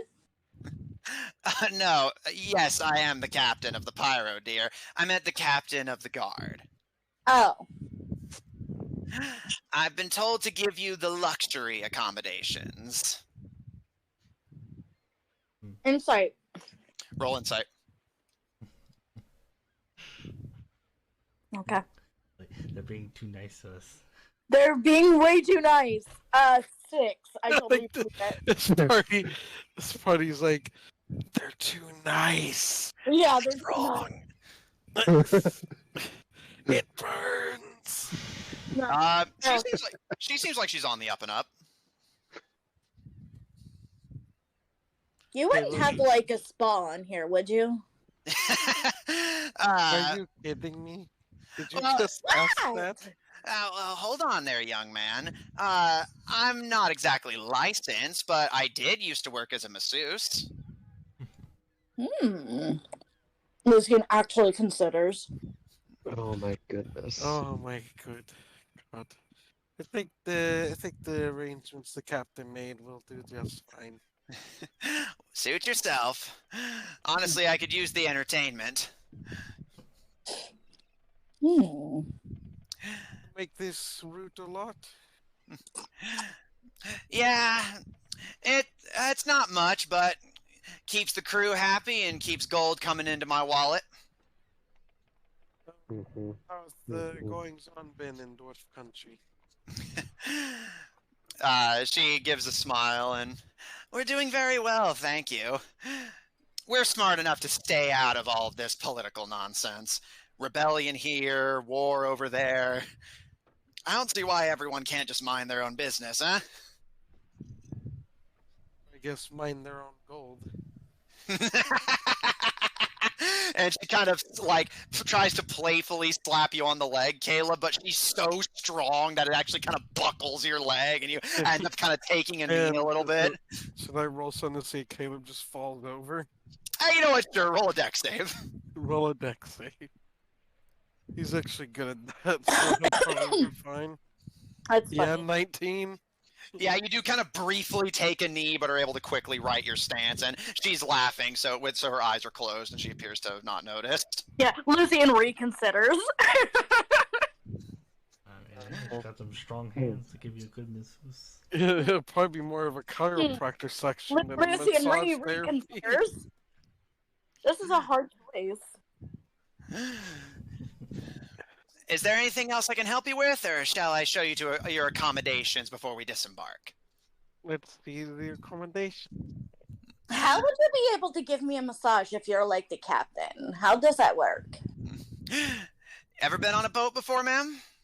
I've been on a flying one. Well, then I imagine it works somewhat similarly. First mate does a lot of the heavy lifting, quartermaster does what he can't. Honestly, my job is to just tell everyone where to go and look pretty. And she kind of playfully bobs at her hair and beard.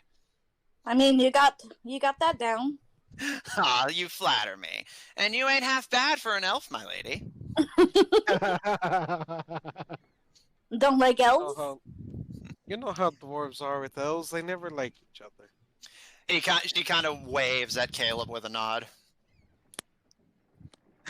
I never much saw the point in those kind of rivalries myself. Like I said, just you mind your business, I mind mine. I don't see why we have to argue. Yeah, I'm sure my mom would agree. She was very familiar. She gives a smile and gestures for all of you to follow. Now, bear in mind, luxury on a boat ain't much, but it's still a fair sight better than what everyone else is getting. I was promised a toilet, so that's... And a toilet you shall get, your highness. Not a bucket. Not a bucket. Your throne awaits.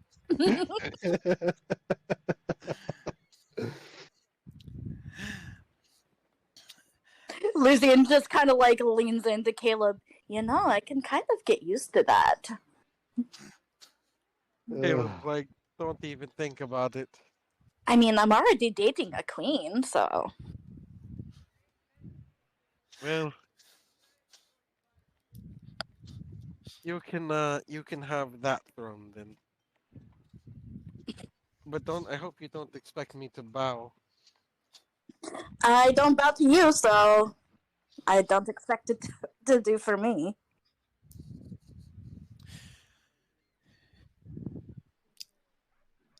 As she takes you all below deck, you're taken past the gun deck, below the crew's quarters, down into, I'll say Caleb and Zephyr, and I'll say What's to a degree, probably have the most familiarity.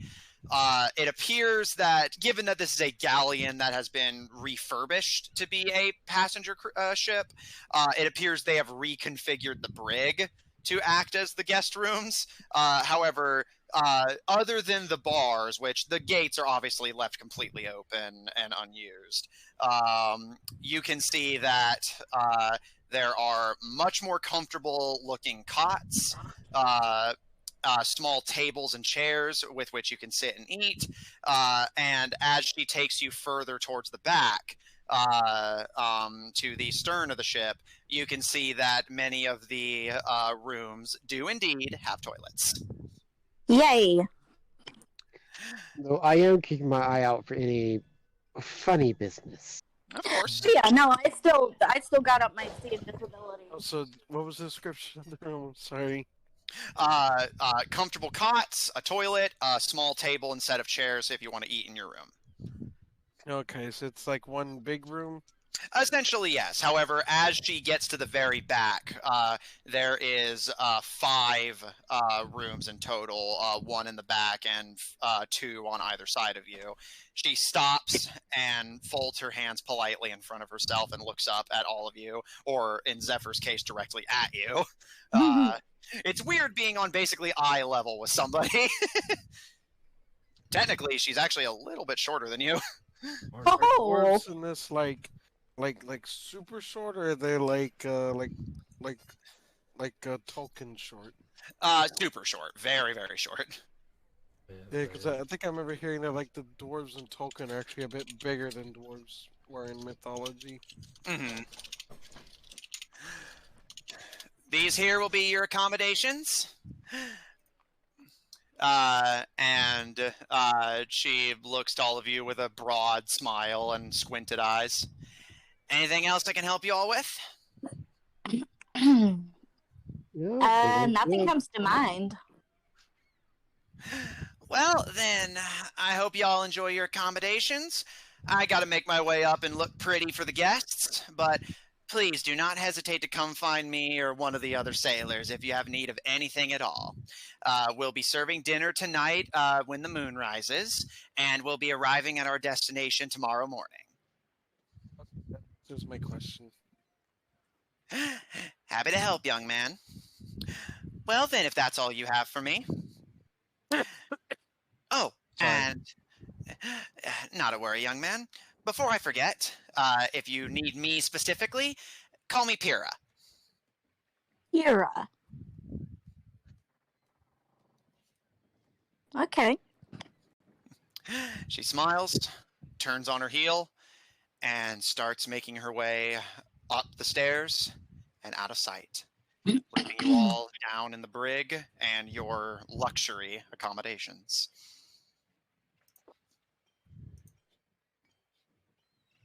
Mm-hmm. Time of day is it? It is getting to about late afternoon. Night will be falling soon. Alright, Caleb will plop down in one of the cots. Hi. And No, just ma'am. maybe like I think we already took rations out for today, right? Actually, Lucian and between hunting and magic have been providing food for the most part, so you don't actually have to worry about that if you. And Caleb will snack on some of his food for today. Just lay in the cot and just munch. Munchies. Munchy, munchy. All right, Caleb, sitting on one of the cots, you begin to snack on some of the food the elves have provided you. Does anyone else have anything, or are you guys content to bunk down for the night and wait for the ship to leave? Bunk down to me.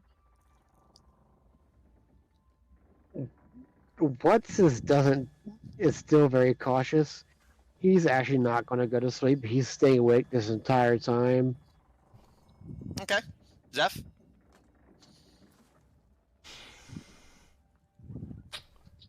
Zephyr will. You know what? Oh, technically I could do that. I will change my attunements. Yes. Ooh. And this is gonna be interesting because I'm gonna change my. I'm gonna spend like an hour tuning to. I'm trying to think what I want to get. I guess I'll get rid of the mind shield. And I will have the ring of invisibility. And I would like to go invisible. I can still see invisibility, you know. Yeah, but I'm gonna go to bed while invisible. All right. Yeah. Zephyr, making yourself invisible to the naked eye, you curl up on one of the cots out of sight, careful to even minimize disruptions to the bed. And Hey, tuck come in. on.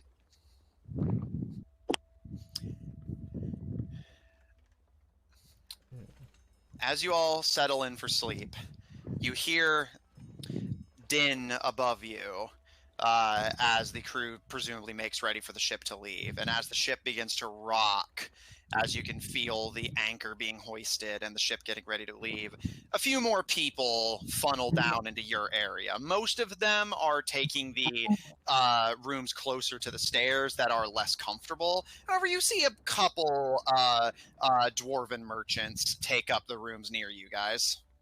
Although they mostly simply give you a glance and kind of the occasional curious look, but otherwise simply mind their own business. Smart dwarfs. Eventually, you all feel the ship shift as it begins to pull away from the Denouement Commonwealth and make its way to the Aegis Federation's shores. Lucian, as your spell to see invisibility wears off, you saw nothing out of the ordinary, brotherly or otherwise. And one by one, Lucian, Zephyr, Caleb, Tuco, all drift off to sleep. What's-his back to the wall and legs crossed across the cot. You stay awake, carefully observing your surroundings. Yeah, listening. I guess I'll imitate sleep, but he's wide awake.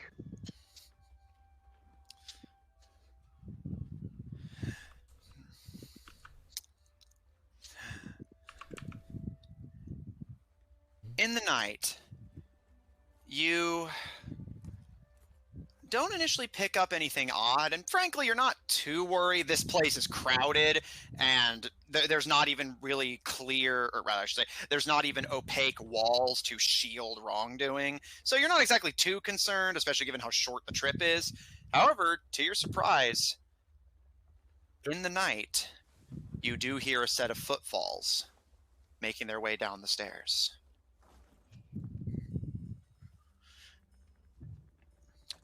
Making their way down the hall and into view of your room, kind of peeking one eye at them while feigning sleep. You see they are a dwarven man. Judging from the blue, they appear to be a member of the crew. They have a slouch hat pulled low over their eyes, but their beard is long and whiskery and thin and wiry. How short they are? Is their beard almost touching the ground? Yes, I know. No, their beard is straight up just touching the ground. And you can even see they have to walk in such a way that they don't step on their own beard. Did they ever step on their own beard by accident? Like, ow! Presumably.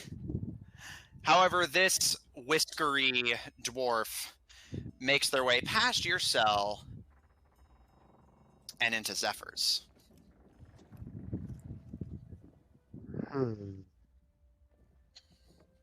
When they go past and into Zephyr's, what I'm going to get up and just stand outside of it, waiting for him to come back out. Are you trying to be stealthy, or Yes, roll stealth? he will be stealthy. Roll stealth.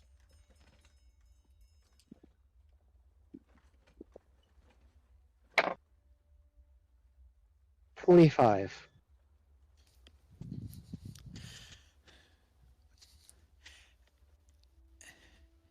You cautiously get out of bed, step out of your cell, and you see the dwarf has not actually entered Zephyr's cell yet. He's simply standing outside of it with his arms crossed. And without looking to you, he speaks. Was hoping to talk to your little friend, but I guess you'll do. And he turns to look directly at you. Dang. Is Caleb's scimitar sensing danger? No. That's if they're attacked. Yeah, like Oh, it'll protect you if you're attacked, but no, it's not picking up anything yet. Does it only count like an attack roll, or would like any like hostile intent be counted? If I recall, I'll double check, but I believe it's just like basically if it's like bandits coming to attack you. But I will double check to make sure of that. But regardless, it's not going off. Yeah, you can't be surprised unless you're incapacitated. As long as the incapacitation is not magically induced. Well, what can I do for you? Don't worry, friend. And he holds up his hands, which you can see he has black, fingerless gloves.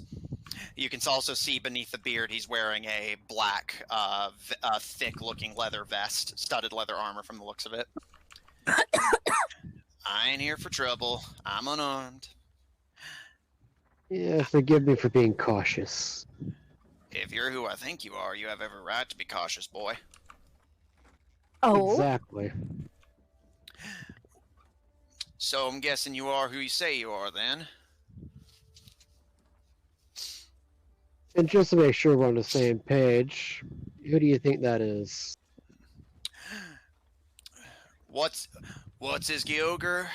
Ex-colonel of the Gyogran territories. Supposed to be dead as of about 11, 12 years ago. Yep, correct. You and your little crew here been traveling around making a mess of the people who caused all that trouble at the ball. Well, they started it. Oh, I ain't disagreeing with you, boy. It's actually why I'm here. Want to help you out. oh. I'm listening. You smoke? I tend to stay away from substances like that. Just in case. I've had too many Also, addictions. looks like Lucian's dreaming of nature.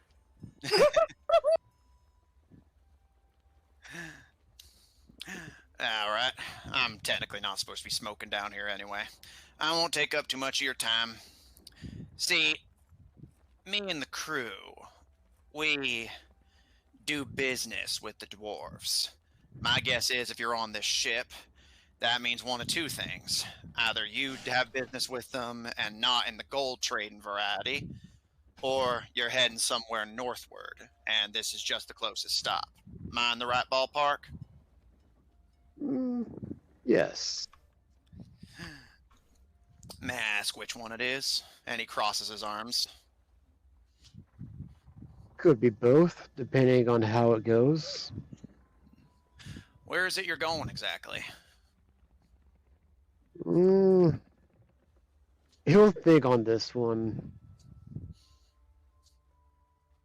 Well, that one I can't say, mostly because it's not mine to give away. Suit yourself. Point is, me and the lads got connections, see, all around the Federation. You need to get in somewhere, and well, the captain would probably give some grand speech about how we're on the same side and we need to work together. Me, I just know to join the winning side, go where the money is. And the way I hear it said, you guys tend to cause a lot of trouble wherever you go. So I think the best bet is to stay out of your way.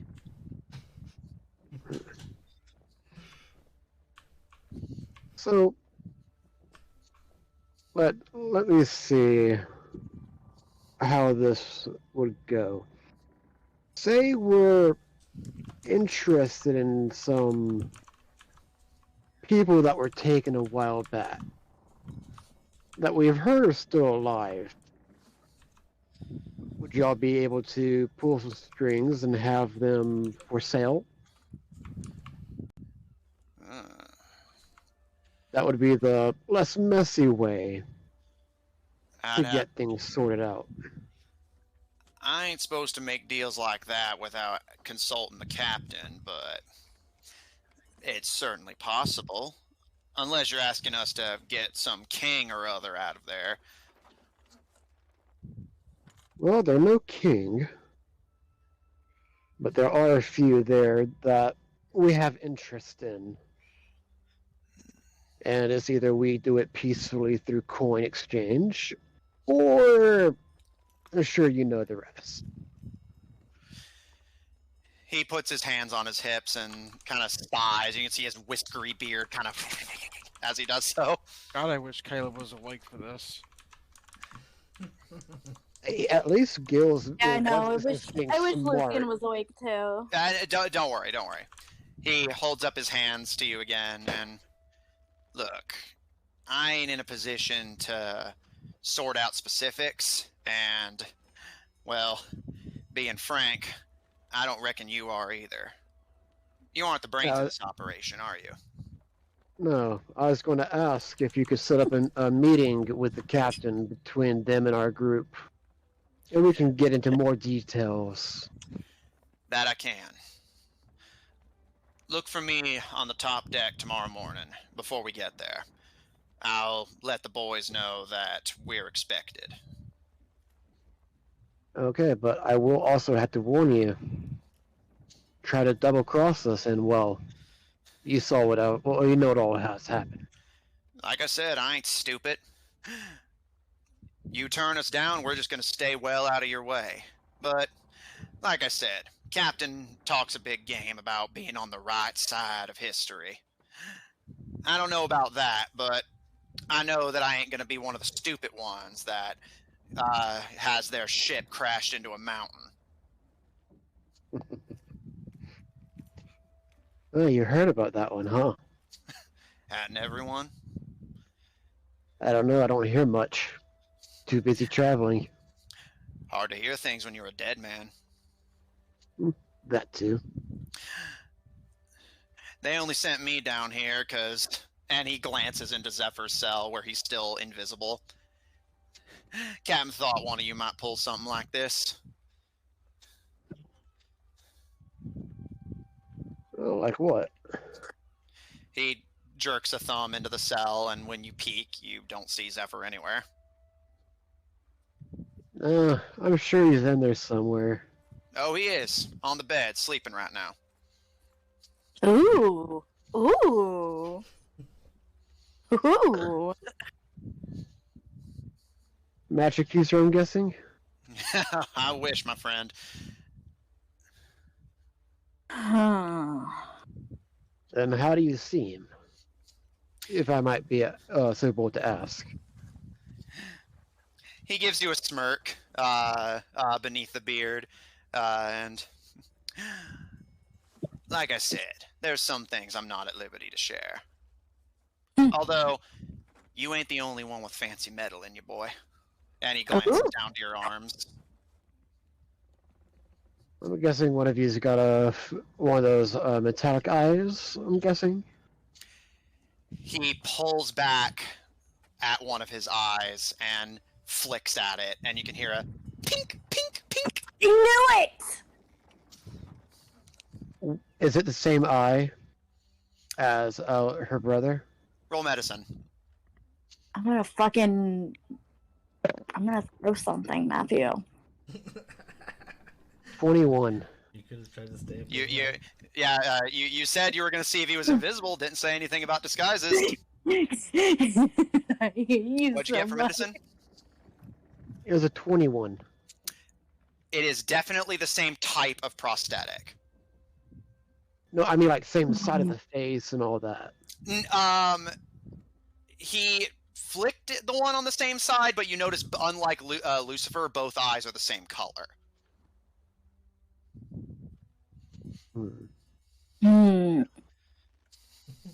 Very superstitious. Had one of the crew install these puppies in me after we had one too many smugglers using invisibility potions thinking they were smart.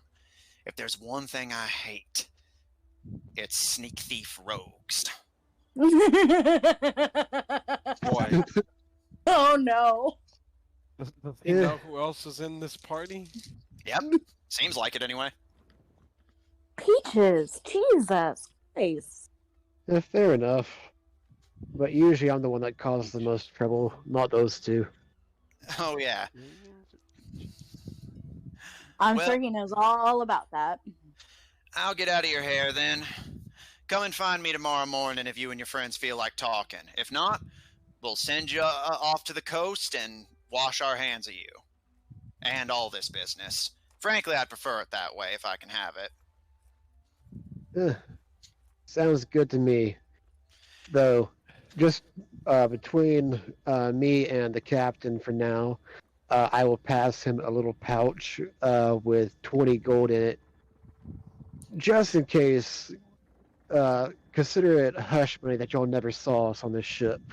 Oh, I didn't know you spoke dwarfish, friend. And he slides it into a pocket on his vest. I speak what keeps me alive when I'm supposed to be dead. Good man. I'd say that kind of talk keeps you alive, but, well, a bit late for that, isn't it? Yes, it is. How unfortunate. Well, see you around, boy. And with that, he turns and stomps past you and begins to make his way to leave the guest area.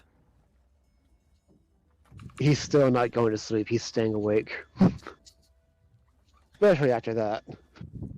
All right. I hope you can feel me squinting at you, Matthew. Oh, I can. I'll squint at you tomorrow. Probably it feels him. Yeah, that's why I do what I do. Feels him.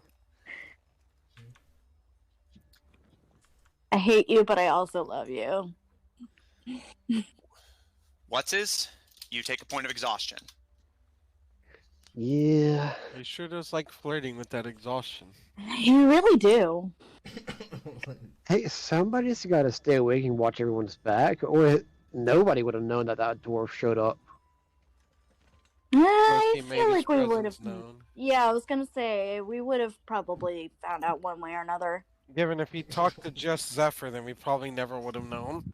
Yeah, right. Because Zephyr would have said nothing. Nothing. Yes. Exactly my point. And because once everyone wakes up, What's is going to go talk to everyone. Okay. The rest of you who are not What's, you get a long rest. Yay! I get my spell back. And overall, you wake up feeling pretty good. Comfortable sleep, the beds were nice. Zephyr, nobody bugged you. You all stretch, magic and energy restored, and get ready to face the new day. Assuming you arrive on schedule, you should be arriving at the Aegis Federation's borders in a few hours. Caleb's gonna munch on some more. Yeah, I was gonna say Lucian's gonna get some oatmeal or something. All right. As promised, because you guys went to sleep early, you missed dinner, but you are served breakfast. Making their way through the area is actually Pyrrha herself, who gives all of you warm bowls of oatmeals and pancakes and things of that nature. Pancakes! Caleb Lucian is just so shoves happy. a pancake in his mouth. Yeah, right? Lucian's like, oh, yes! And as she makes her way to you, she gives you the same breakfast as everyone else, although she does give you a playful wink as she passes you by. She's Ooh! gonna give him like some bacon or something. Yeah, right? Like that dwarf lady be wanting some. Mm-hmm. So, we may have had a guest last night. What kind of guest? One of the Caleb with a crew. pancake in his mouth. Yeah, what kind of guy? One of the crew was sent by the captain. They thought someone might try to go invisible and sneak around the ship, that kind of stuff. Well, the only person I saw go invisible was Zephyr, but he went to bed. Yeah, they were just coming to check. But they also know who we are and more or less what we're up to. Caleb So- swallows the pancake. Should we I be was- concerned? I don't think so. They might actually be able to help us. They want to stay clear away from us. Apparently, our reputation precedes us. They're Oh, also good. willing. They're also willing to help. I mentioned that there might be a few slaves that the Federation has that we're interested in. They know about this. I wonder They if might they be- know haven't about exactly this been- deal, or if they kept it under the table too. We haven't exactly been, quiet. Yeah, so they're willing to make a deal for minimal bloodshed, of course, where they will part with the slaves for coin, and then we leave in peace. Minimal But what damage. about the blueprints? What about all this stuff with Dr. Knight? Yeah, we'll still need all that. Yes, but that's a different area. If we don't have to worry about slaves, we can get in and out without having to alert them that they have missing slaves. This is true. It would greatly simplify our visit to Aegis if we had our other situations dealt with. And if we're also already supposed to be there, it wouldn't be much of a surprise for us to show up. If we're there for purchase, one of you slips away, grabs the stuff during the transaction. I mean, they're still gonna know who we are, and Dr. Knight obviously is gonna know that we're there. Yeah, we don't want Dr. Knight to know. If we're going to work out the deal, we would need our new friends to deal with that for us while we deal with more sneaky thing. As I said, I'm more than willing to work with them to get the deal done. Well, the rest of you can work on getting the sneakier stuff, because that's not my area of expertise. Nor is it mine, but I can be sneaky sometimes. So I'm willing to stick with my area of money, which I can do. Be careful, honey. But what do you guys think? Y'all want to go this route? Talk to your new friends. See Well, what they then- would want. We're gonna meet on deck. Didn't they say morning? Yes, basically in the morning, look for the dwarf you had spoken to near on the top deck, and he will take you to the captain's quarters where the crew will talk shop with you. So we'll meet. I'll go we can with you. fight it in the morning. Well, I'll go in a with little you. bit actually. It is the morning. Yeah, I realized that it was a long night, but I think Are we you should sure you're all up- be there.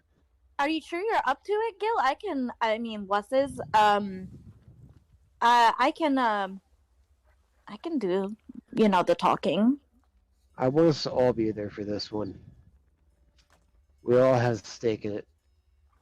As we should. So, let us finish up here and then let us go talk to them. And Caleb will shove another pancake in his mouth. Yeah. Lucian just folds one and just puts it in her mouth. Caleb just does a thing where he just like sticks a fork in the middle of it. And I think you know, Matthew. Sticks a fork in it and just shoves it in his mouth. Ugh, manners, Caleb. I'm sorry, you've seen where I'm from. He's a prince of thieves, not a prince of princes. Yeah, good thing too. I mean, no offense, Caleb. Just to punctuate it, Caleb lets out a loud burp. Lucian just makes that disgusted face. As you all conclude your breakfast, you make your way out of the guest area and head towards the top deck. Watts says, I'm assuming you're just going to look for the dwarf, but does anyone else intend to break off and do their own thing? Caleb wants No? to do this talk. Yeah. Zephyr? Everyone looks to Zephyr. Zephyr doesn't have a scheme yet. Okay. Yet. He's always, if he doesn't have one, he's making one. Mm-hmm.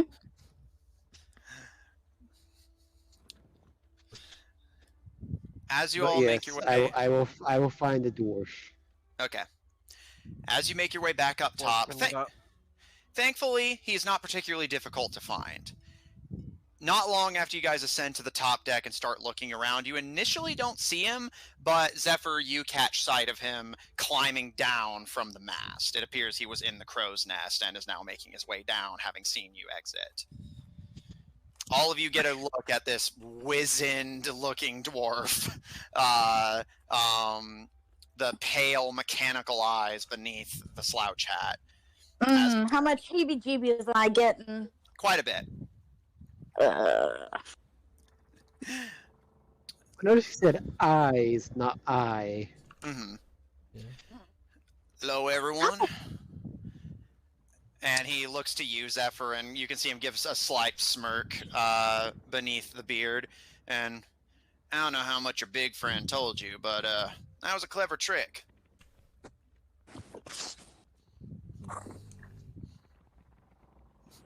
He holds up his hands and splays his fingers to show he's not holding anything. Relax, my friend. My compliments to you, actually. I have no intention of robbing you. No, that would be wise, as I'm not sure. I mean, I'm assuming I don't know much of the trick you're talking about. It'd be wise to rob me. Come on. Captain and the crew's waiting for you. You just We got- leave me alone. Everyone we can spare will tend to the guests. We'll have privacy. Lucian's just gonna watch him, like, suspiciously. He gives a wave to Pyrrha, who you can see is at the wheel, but she gives a nod and gestures for another dwarf to take over the wheel as she starts making her way down, and the wizened dwarf gestures for all of you to follow and actually leads you back downstairs the way you would come.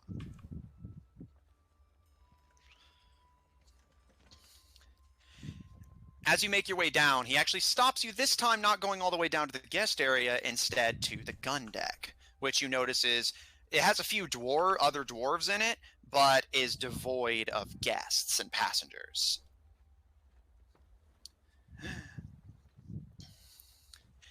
One by one, you can see Pyrrha and a few other dwarves come down to join you, but Pyrrha waves off the wizened one you had been speaking to, and make sure that none of the guests downstairs come up and bother us. But he holds up his hand and points to his eyes, and I'll see him coming along before they make it up the stairs, ma'am. Do you have a mechanical eye? Prosthetics. Let a friend of mine install them after we got robbed by smugglers one too many times. Can I insight him? Come on, D&D Beyond. Don't fuck me. Oh, jeez. 11. No, he seems like he's on the up and up. You get the impression, given their proximity, and you imagine that while, yes, they do make this trip, these people look pretty wizened for ferry sailors. Likely they worked routes closer to Argos and to Badra before and know what to expect from thieves. You just remind me of somebody, that's all. He just kind of gives a non-committal grunt. As the rest of the crew joins you, you get a good look at most of them. One of them, Caleb, you know with some interest, unlike every other dwarf, does not have a visible beard. Instead, their chin is completely naked. However, they do have a very bushily reddish black mustache. Jesus. But the rest of them sport very proud beards. One of whom, who appears to be the largest and toughest of the dwarves, you notice has a gray beard and his head of hair so wiry and spread out that it literally covers all of his head except for his nose. It's a motley crew. One of them you can see has a beard, judging from the stray hairs you can see poking through, but covers their mouth and nose with a baklava.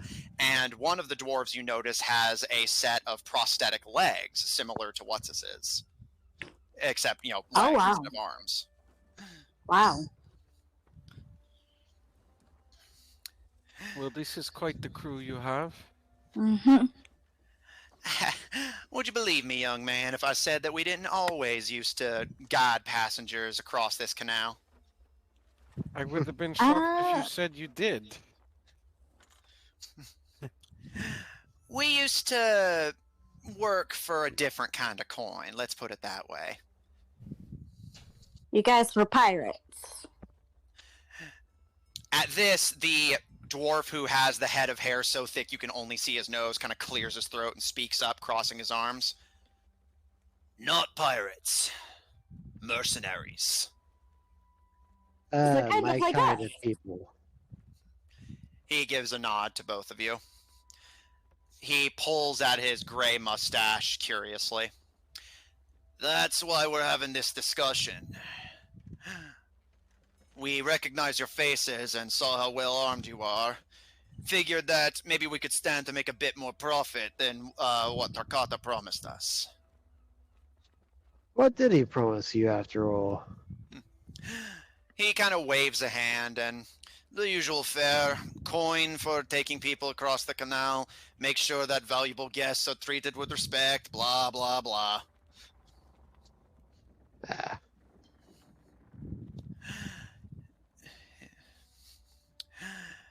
He looks at the five of you critically, and you start to get the impression Pyrrha may be the captain, but this guy appears to be actually pulling the strings. What, the can't see his face guy? Yeah.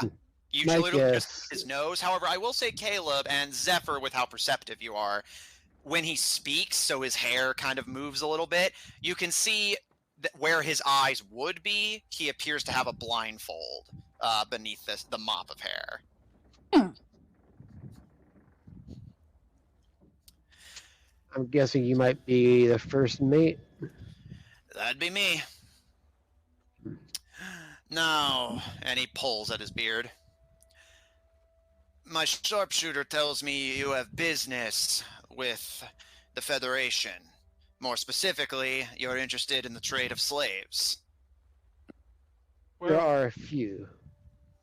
there are some slaves there are some people they have taken as slaves that we need back. Deal gone wrong, or just wrong place, wrong time? It was more somebody set up the place in time. Would you Don't they all? It's rather old, actually. Would you happen to know anything about how the Federation once spoke up for Tabedra? Yeah, I remember. Surprised the shit out of me, I'll tell you that much. You know any details of why? He gives a bit of a shrug, and same reason anyone does anything, boy. Someone paid us. Who? Exactly. And we would like to write that, basically. Who hired you? If I recall correct, it was King Tabedra himself. That's not surprising at all. Did he hire you specifically, or do you mean the Federation? The Federation. He kind of waves a hand dismissively. Okay. He puts his hands on his hips and... Now, this is quite the deal you're asking. The Federation already gave your papa what he asked for, and you want to take back the payment. Can't exactly take back the good word we put in for you, but... He kind of looks to the crew, who just kind of shrug at him. I suppose we're willing to negotiate it, although I can't promise you're going to get a fair price. But we're more interested, at least as far as I'm aware, in just a certain few. I've I gathered don't know as if we much. can get all of them back. Yeah, and if we can do this under like a pseudonym or something, because obviously. He kind of pulls at his beard, although you can see the beard tilt and what you think might be a smirk beneath the hair. Don't want somebody to know you're coming. Oh, I'm sure they're already aware. Yeah. It's possible, but let's not increase the likelihood. Well, if nothing else, we're good at discretion. We take a lot of people this route, let's put it that way. We're planning to head further east after we make this stop anyhow, but... And the sharpshooter speaks up as he watches the floor, and Zephyr, you get the impression he's looking through it to make sure nobody's eavesdropping or coming upstairs. We heard what y'all can do. We ain't stupid. As long as we're paid well, we'll help you out, and otherwise stay out of your way. Elsewise, we'll just take care of our business, you take care of yours. We never saw each other. The dwarf with the prosthetic legs kind of gives a quick nod. Seems fair to me. So as far as we're aware, there's 3 things we need. All right. We need this man's father. One of our other teammates had an old party member of theirs who is supposedly still alive. Yeah, did we ever get his name? Well, they're remember the Grung. I'm name? sure there's only one of the, or so of those in that prison. And Caleb, roll history. History. Can I just... how long has it been since we It's been learned too it? long. Wait, hold on a Okay. second. I have a And- feat. I have a feat.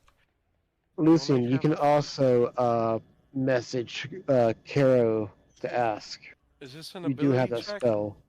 Yes. Okay, 16. Okay.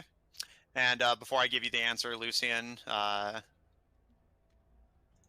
Sure, I'll message my dearest friend. okay. I'll message Just a Caro. payment. Hey Caro. You just called Funny him thing. Garo? Yeah, no, I said Caro. Funny thing, I kind of sort of forgot if you told us your friend's name, and like on the way to go and find him, could you like give me a refresher, please? Oh, yes. Rihutai Kino.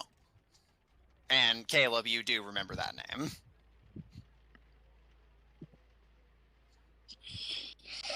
Can you put that in chat for me?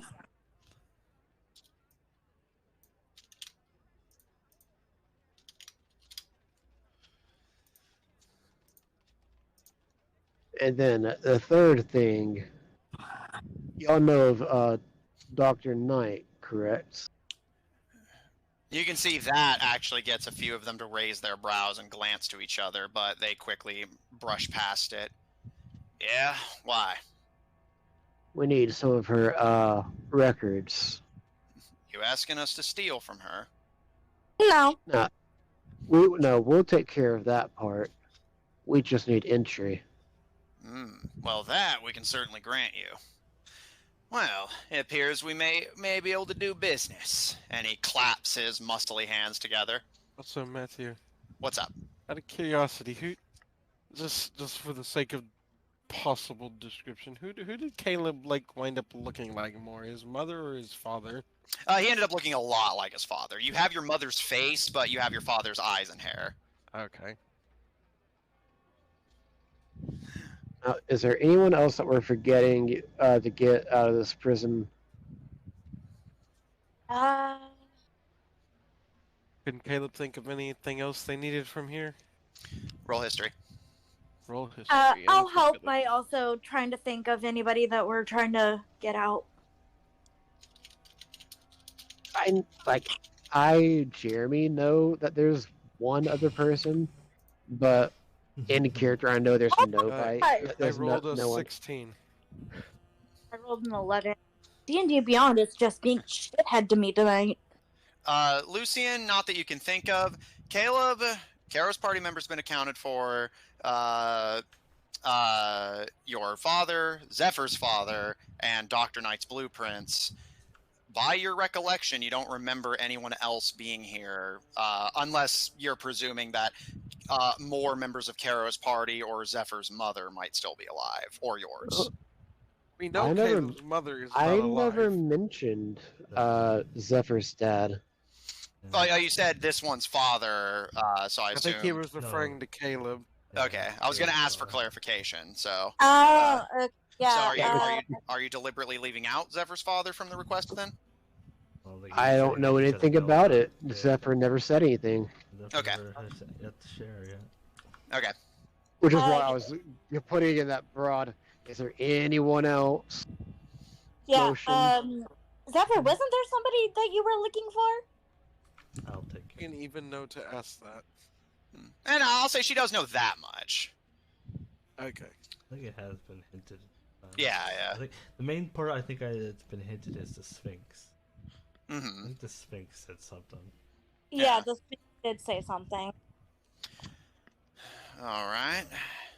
Negotiate for 2 prisoners, and get you guys entry so that you can make a run for the prince. I reckon that's amendable. What do you think, boys?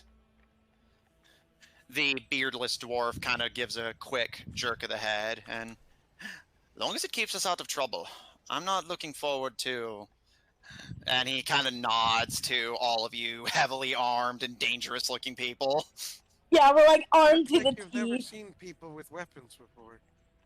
Oh, we've seen people with weapons before, dear boy, but what most of those people haven't done is bring down airships on top of one of the biggest cities on the continent. Oh, you heard about that? Who hasn't? Apparently, we've gotten to be famous. Have people started calling our group something yet? Lucy nipples her eyes immediately. Actually, yeah, you guys have something of a nickname going through the underground markets these days. What's that? Those jackasses. You know what? Fitting name. I'm not a jackass. Agree to disagree. Lucian just Can I say that the Yeah. laughter is fully in character? Yeah, of course. I usually assume anyway. Lucian just scowls. I was thinking of something completely different. Well, we don't all get to pick the name. We certainly didn't. I do have to admit, we can be assholes, so it's that much of a stretch. Like that shouldn't be like our team name. We've gone through No, this I like kinda several it. times. It's pretty funny. Funny? Just imagining we get some award from some kingdom, and they introduce I would be so embarrassed. Are you kidding me? Look at it this way, Lucian. If you look at the bright side, we're able to actually bring some smiles and laughter to people when they actually had to call us those jackasses. Yeah, I haven't heard anybody say your name with a straight face yet. God. So, it's not completely bad. Hey, Lucian, you were the one who wanted a group name, so here Yeah, you but go. I had a name in mind. Well, it seems like the public consciousness has overruled you. Yeah, Lucian, the people have spoken. Don't fucking The dwarf in the baklava puts a hand on your shoulder, Lucian, and... Madam, if it brings you any comfort, you can always change it. We went through 3 different names back when we were still in business.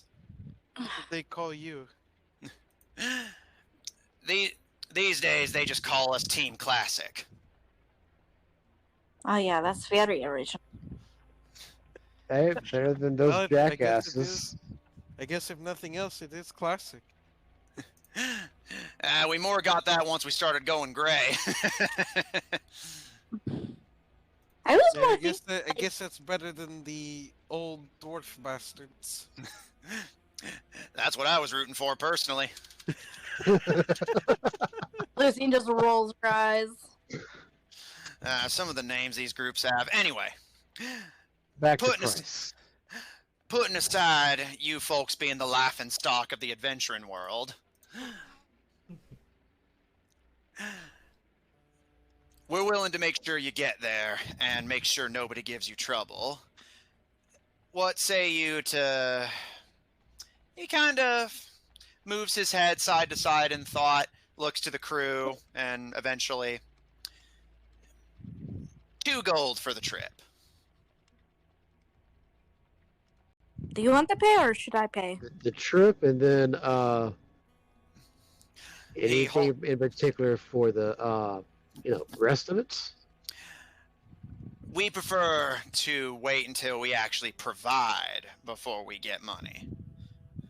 Although, if you're feeling generous, I'm certainly not. I'm not going to turn down a forward payment. Yes, I also like to know the price range before an agreement is made. How about 1 gold now and 1 gold when it's finished? Oh no, the trip is already guaranteed. We're almost there. What I'm wanting to know is how much they're wanting after.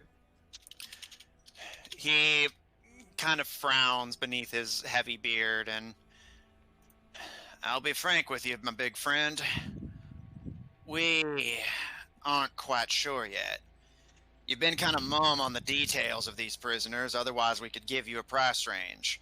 Nobility, bandits, or all you've given us so far is that the king of Tebadra set them up. That could be anyone. One is an adventure. One seems to, based on who they were, could have been a noble. I reckon he kind of looks to his friends, who again If kind it of helps, one of the people we're looking for that they got will probably look a bit like I do, just older. So a noble and an adventurer. He pulls at his beard in thought. I'll say the adventurer's name. I can't fucking pronounce it.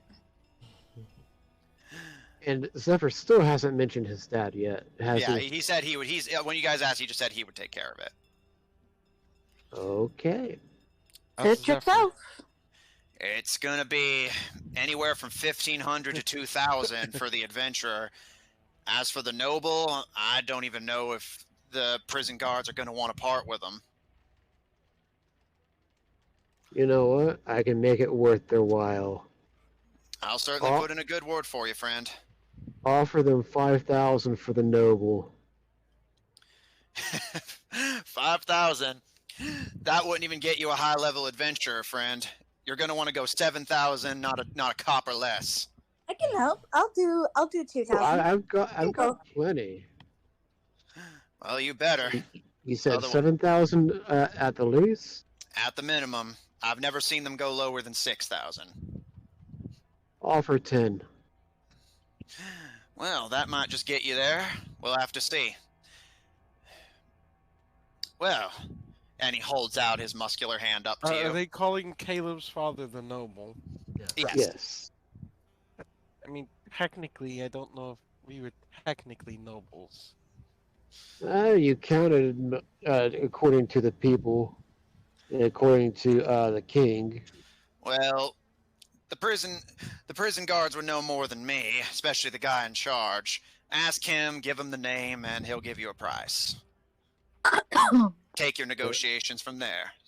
Savvy? As long as you can get us over there to him, That I without can. us having to cause bloodshed, I am willing to pay the good price. You shouldn't have any problem, friend. We've had a few troubles with bandits on the road, but nobody's going to bother us, especially with you all in the caravan with us. Okay. And if they do, we are very heavily armed. That we are. That we are. I will go ahead and pass the 2 gold for the trip. We accept the job, you jackasses. And he holds up a hand to you. By the way, I'm gonna try to find out the Russian translation of jackass. Get me out again. All I know What? is... Well, I just heard, like, noises. Yeah, I think she said the word you were just asking. Oh, were you? I Yeah. didn't hear what you said. I'm sorry, Amanda. Oh, it's okay. My service is a little spotty. Can you hear me okay? Yeah. Yeah. No, it's just we weren't expecting it, so we weren't ready to, like, intake it. Oh no, it's fine. So the word in Russian is actually osel. Interesting. See what V is. I know this M. one. Yeah, what's his? He holds his hand up to you. Do you accept? I do. He shakes your hand and It's gives you... honestly a perfect Okay, name for so this it would party. actually be for the translation. It would actually be osli. Osli. Osli. Osli. Both of them. The Osli. Osli. No, there's no the because I think that's included in... Yeah, it's actually in the translation itself. Okay, Yeah, so it's just Osli is the Osli. jackasses. Yep, Yeah. it's the jackasses. Osli. Love it. Team I Osli. like this. Yeah, Oh, I'm yeah. sorry, Amanda. You can name it. I actually like that Osli. I like that for the name at least. I mean, yeah, in character, that's what you guys are saying. It's just we're saying it in English so that we, the players, can understand it. But all right. He gives you a wide, toothy grin. Team Classic accepts your contract. Boys, we're making a trip inland.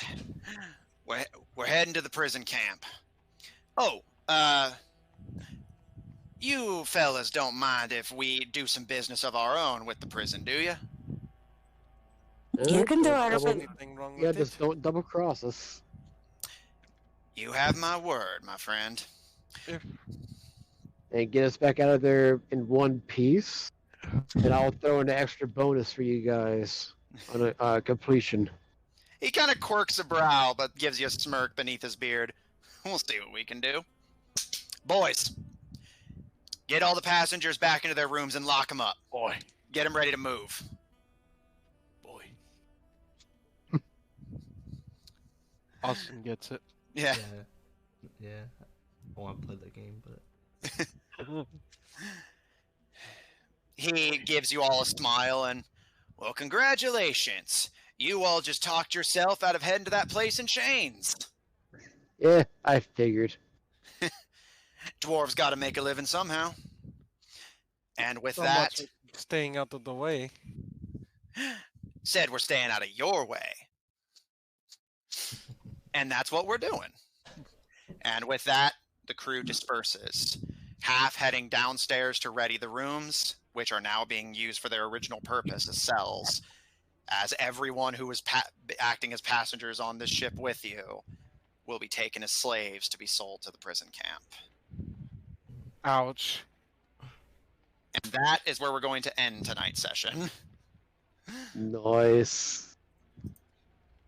Wow, those guys were full of shit. Yeah, that was the suspicious vibe everyone was picking up on. They were absolutely going to sell you into slavery, but whenever they recognized you, they were like, nope, we're not that stupid. No, we're not picking a fight with the jack with the Osli. Yeah, the Osli will kick our oses. Osli kick osses. So they decided to negotiate to still make a profit off of you and not die. Fair.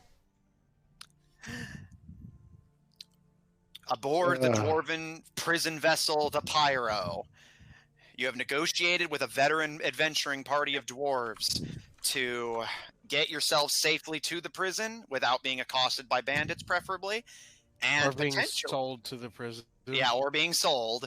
And in exchange, you may just be able to negotiate for the return of some of your expected prisoners and your documents without having to shed any blood. But a few loose ends remain. Zephyr has still not relinquished his information to the party about what it is exactly he wants at the prison. Dr. Knight may be expecting you and perhaps has contingencies in place to prepare for such a situation, if she's even still there to begin with. And Wouldn't that suck? yeah, and of course, Lucian still suspects that Lucifer may be among you, shadowing your every move. Check out our website at officiald5hub.info. Down for maintenance at the moment, but soon to be resurrected from the grave like a filthy necromancer who is now complicit in the trade of slaves. I never said that, Matthew. Well, They asked you, do you have any problem with us doing some business while we're there? And you said no. I mean, to be fair, they didn't elaborate on that. Yeah, They assumed you knew. Yeah, and then it makes it very clear what's happening now as they're making all the guests prisoners. Check out I our loved link. how I was gonna say I loved how they said get all the prisoners back in their cells. Yeah, that's what they are now. Mhm. Yeah. Check out our link in chat to join our official D5 Discord server if you want to hang out with us directly. Support our episodes posted on Apple Podcasts, Pandora, Google Podcasts, and the iHeart Podcast Network, wherever you happen to get them from. For our audio listeners, catch us live on Tuesdays at 7 o'clock Central Daylight Time on twitch.tv/Odd Tornado Productions. Check out Odd Tornado Productions official on Tumblr to find links to our other works, including our Human Rogues Twitch channel at twitch.tv/Killer5. That is 5 with a PH, don't get it wrong. If you enjoy what we do, please support us on Patreon. That link to be posted as well. On Ko-fi at ko-fi.com/Odd Tornado Productions. And follow us on Twitter at twitter.com/TornadoOdd. The TNO are capitalized. And if you want to see more of this party, plus or minus a few, tune in Mondays at 7 o'clock Central Daylight Time for our Monday game, Under Locks and Keys, featuring a party of globe-trotting treasure hunters assembling the artifacts of the gods to unlock the divine doorway. Or keep it shut. Yeah, or keep it shut, whichever comes first. Thanks everyone at the tables so much for playing. Thanks everyone at home so much for watching. And we'll see you all next week.